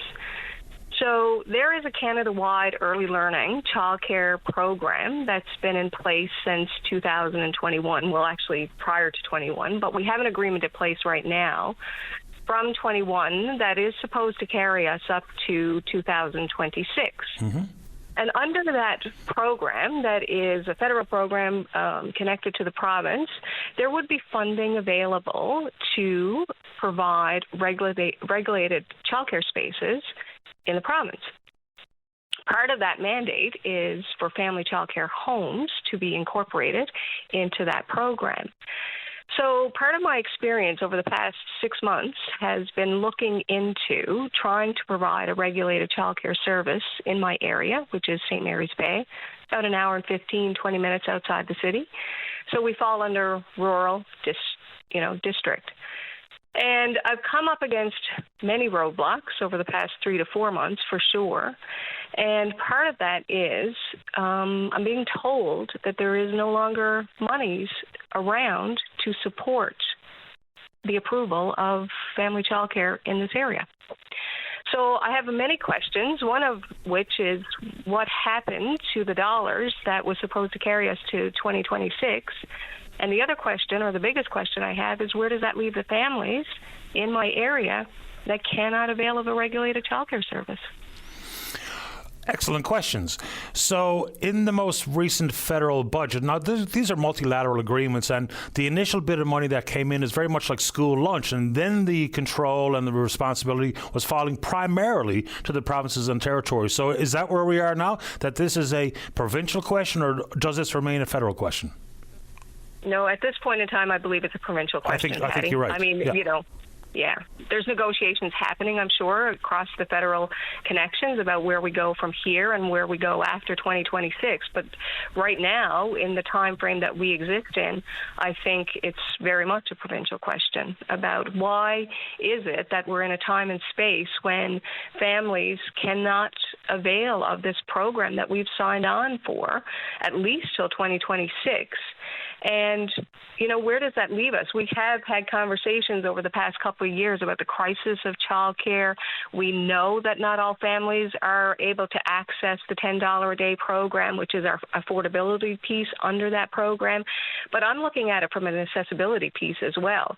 There are 2 center-based childcare centers, about 45 minutes away from me, one in Holyrood, one in Whitburn. So at that level, those childcare centers operate for mostly children 2 and over.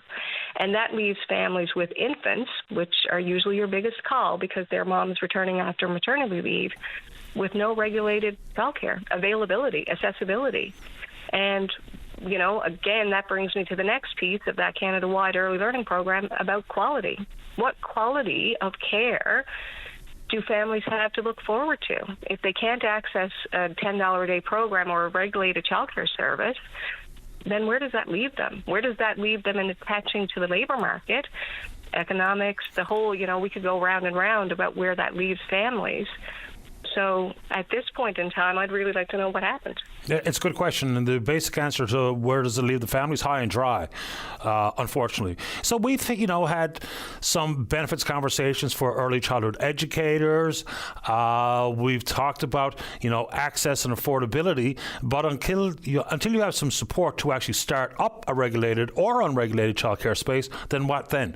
I mean, there is provisions, because this is all based on Canada's Treasury Board, but there were provisions for the provinces for any unexpended funds, I think is how you put it, is the province retain the responsibility to carry over up to 30% of that money. There's no way we've exhausted all of our political contribution here or our political allotment, given the fact that we've had conversations with people who, for instance, this one guy who had a setup for childcare in the city of St. John's was trying to expand, I believe it was into Kelligrews, and was jumping through hoop after hoop after hoop after he's a well understood and established regulated daycare provider, early childhood education provider. So I'll get an update on this one, Audrey, as to where exactly that money is or where it might be coming from and when.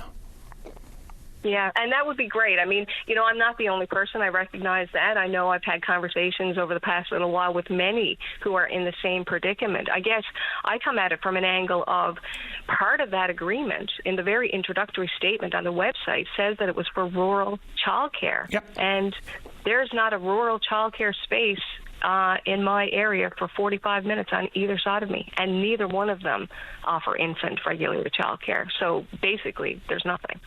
What community are you calling from, Audrey? I'm in Harrycut, St. Mary's Bay. Okay.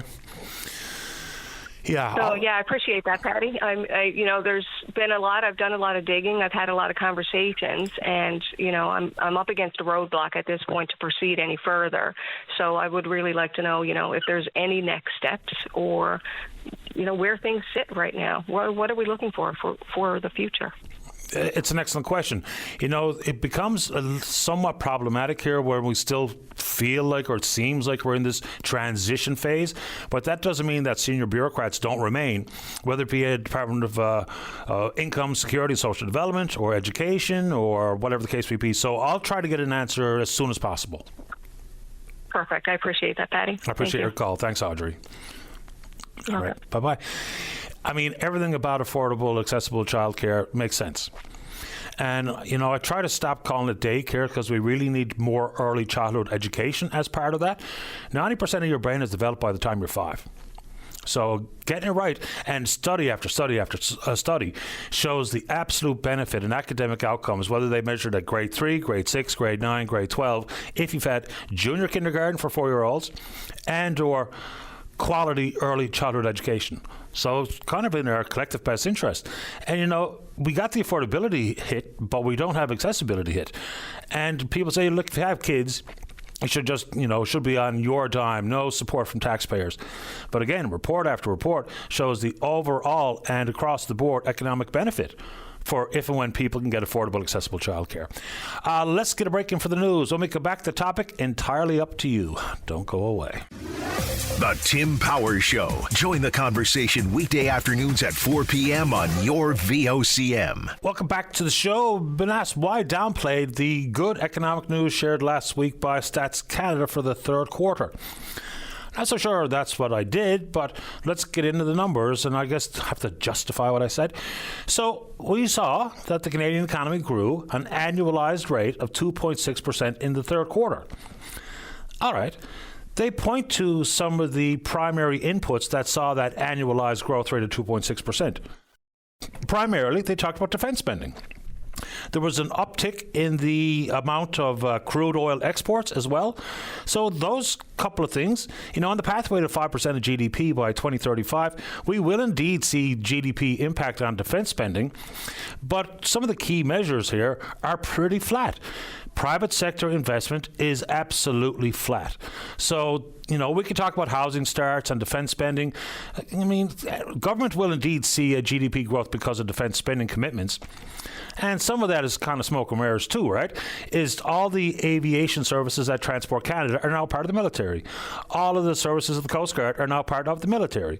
So, yeah, the main contributing factor was defense spending. But I think if you look at the private sector, or business investment, I guess is the best way to put it, that's a pretty keen measure about where we are. And the economy is weak. It just absolutely is. If you look at just September as a month, GDP grew by 0.2% on a monthly basis. And the whole bit about, hearing from people talk about avoiding a technical recession, if you have back-to-back quarters of negative growth, then, of course, you fall into a recession, technically speaking, but being bogged down with that actual technical definition does really very little to change whether or not the economy is growing, whether or not the economy is weak. And at this moment in time, it's weak. So it's not poo-pooing anything. That's just sort of the facts of the matter here. Now, the forecast into the future might look a little bit strong. Oh, on that front, when the second quarter GDP revisions came from 1.6% decline from 1.8%, we're told, and makes a lot of sense, is that there's a lot of data that's not included because of the government shutdown in the United States, which may indeed see a more significant revision of those particular numbers into the future. So that's the numbers from Stats Canada. And, Stats Canada has proven to be a pretty reliable organization. I don't think it's fair to say that they've been leaning one way or another. It's basically data compilation and public disclosure of whatever data they were able to compile. So that was the numbers. Don't know if that's poo-pooing anything. That's just sort of exactly what the numbers have actually said. All right. And back to the early childhood education conversation. And I knew it was coming because I've been sitting in this chair a long time, so I can kind of predict some emails. And it's exactly that, is if you have children, they're your responsibility. That's true. I mean, no one's saying that's not the case. But if we look at the overall and the overarching realities of the impact economically and societally for affordable, accessible childcare, it's pretty clear. I don't have kids that need childcare. My boys are in their 20s, so I don't have any direct personal investment in federal government policy about affordable, accessible childcare. But the studies have been pretty clear.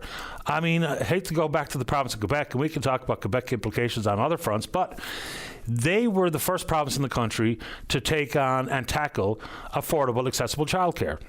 And they did it with great success. So what they saw is they were able to actually measure GDP growth to things like childcare. Why? Because women primarily were able to get back in the workforce sooner than later. Consequently, they held their position at their firm. They were part of increasing wages based on years of service. And of course, when you make more, you spend more, because the economy is not the government. The economy is me and you, and how and where we spend our money. So that was part of it. Secondly, how many families that you even know in your social circles are trying to figure out who's got to take vacation time, who's got to stay home, who's got to take a long-term leave of absence because they have nowhere for their children to go? And that's not just as infants, that's into the ages of 2, 3, toddlers.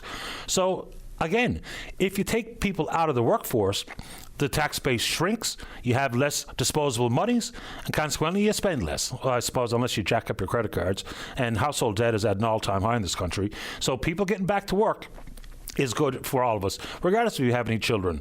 And not everyone has a nan or a pop to go to for the provision of daycare, because in that setting it pretty much is daycare.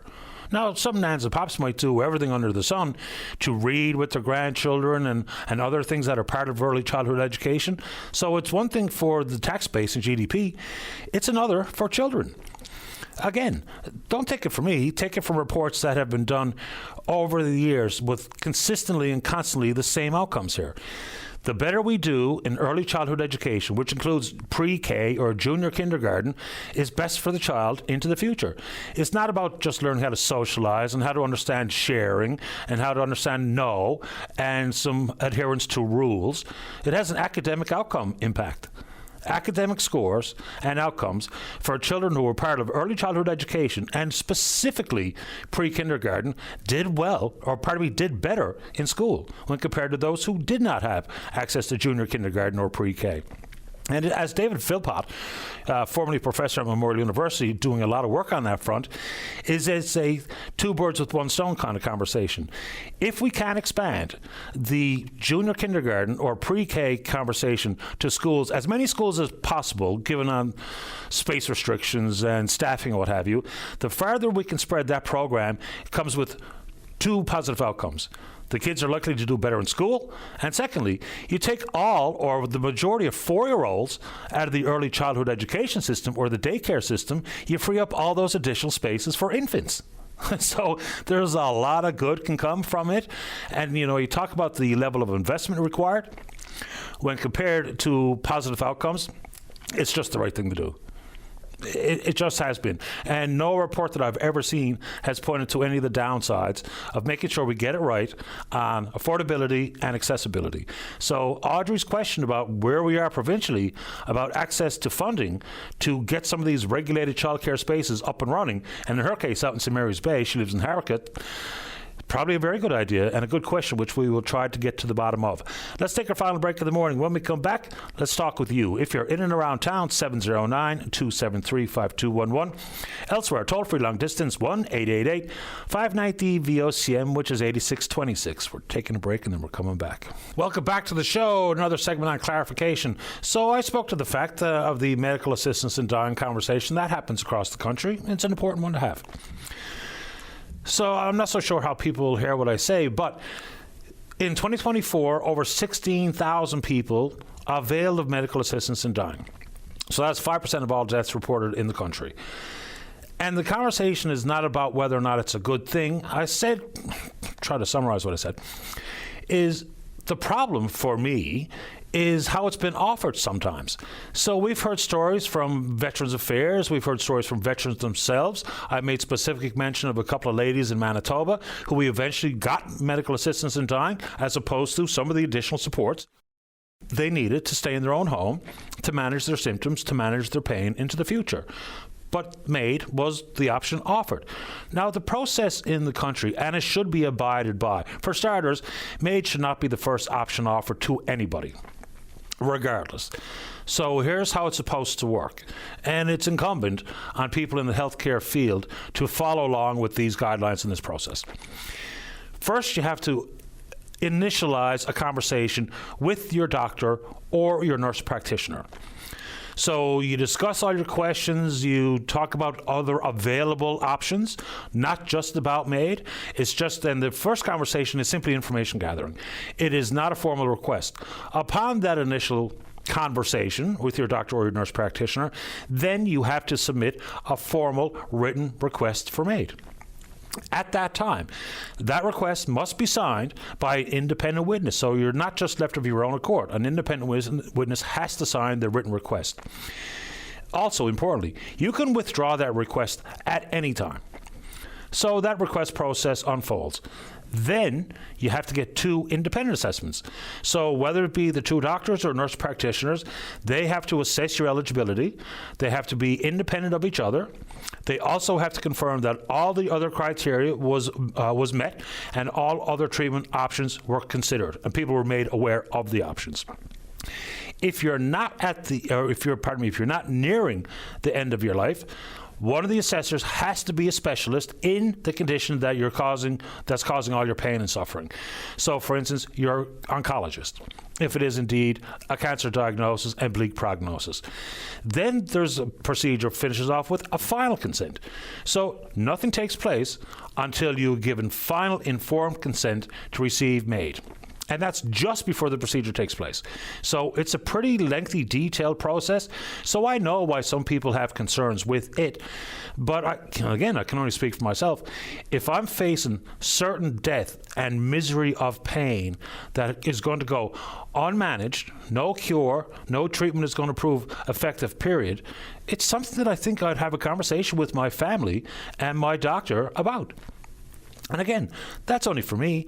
And inside that number of 16,000 plus, you can only hope that the process, as detailed and as lengthy as it is, was followed every single time. Because that's the only way that even the concept of MAID makes any sense to me. It's disheartening and disgraceful if you hear from a vet who executed his or her duties as a member of the Canadian Armed Forces, and whatever their condition or ailment or disease might be, if they go to Veterans Affairs and one of the first options offered is, have you considered MAID? That's unfair. It's not what it's supposed to look like. It's not supposed to work that way, but yet that's where we find ourselves. So again, I'm not sure what I said that might have ruffled the feathers of one person or another, but that's the actual facts of the matter, and we can dig into it. And again, like most conversations, the most difficult conversations to have are probably the most important ones to talk about, which led somebody into somehow make it all the way to organ and tissue donation.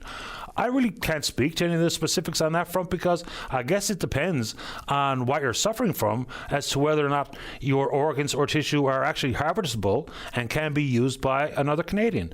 But the organ and tissue donation conversation, I try to bring it up every now and then because I think it's important. Thousands upon thousands of Canadians remain on wait lists for organs or tissue. It's a very personal decision.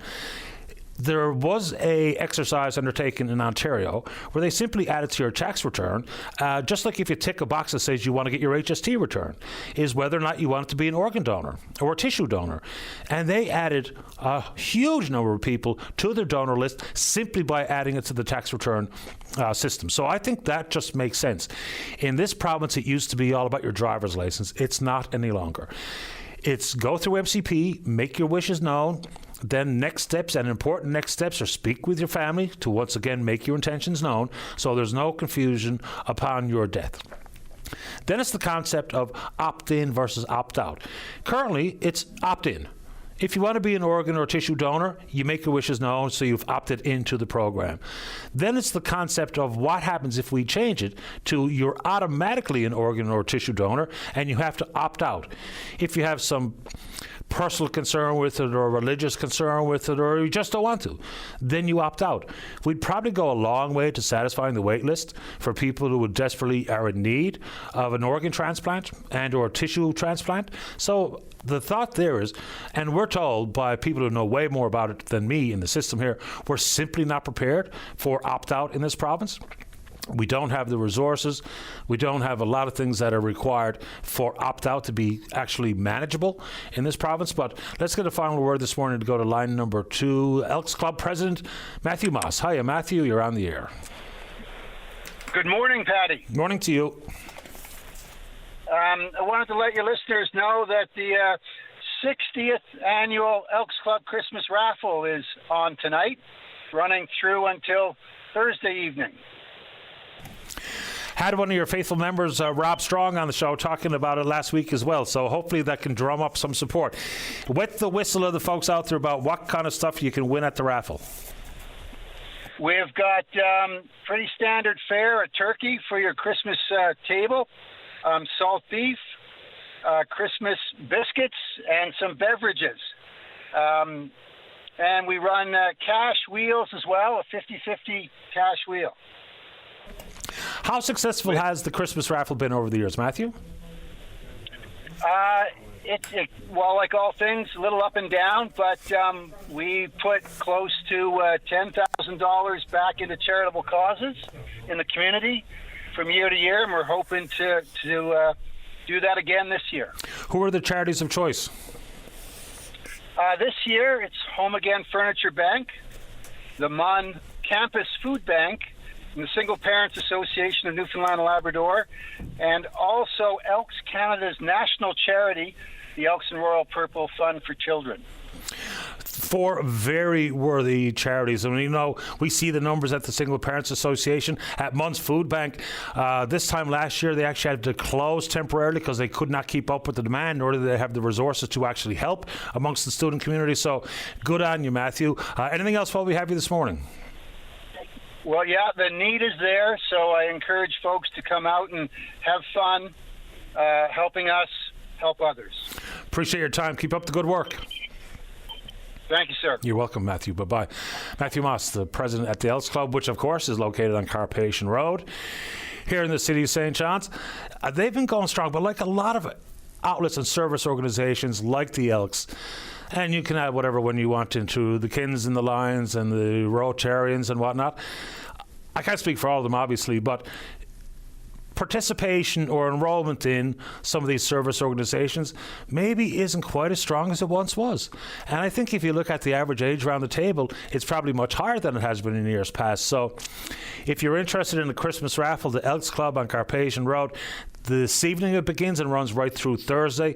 Might be something to pique your interest. Let's check in on the Twitter box for the final time of the morning. Or VOCM Open Line, you know what to do. You can follow us there.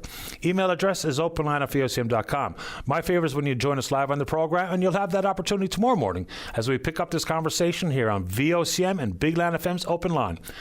On behalf of the producer, David Williams, I'm your host, Paddy Daly. Have yourself a safe, fun, happy day. We'll talk in the morning. Bye-bye.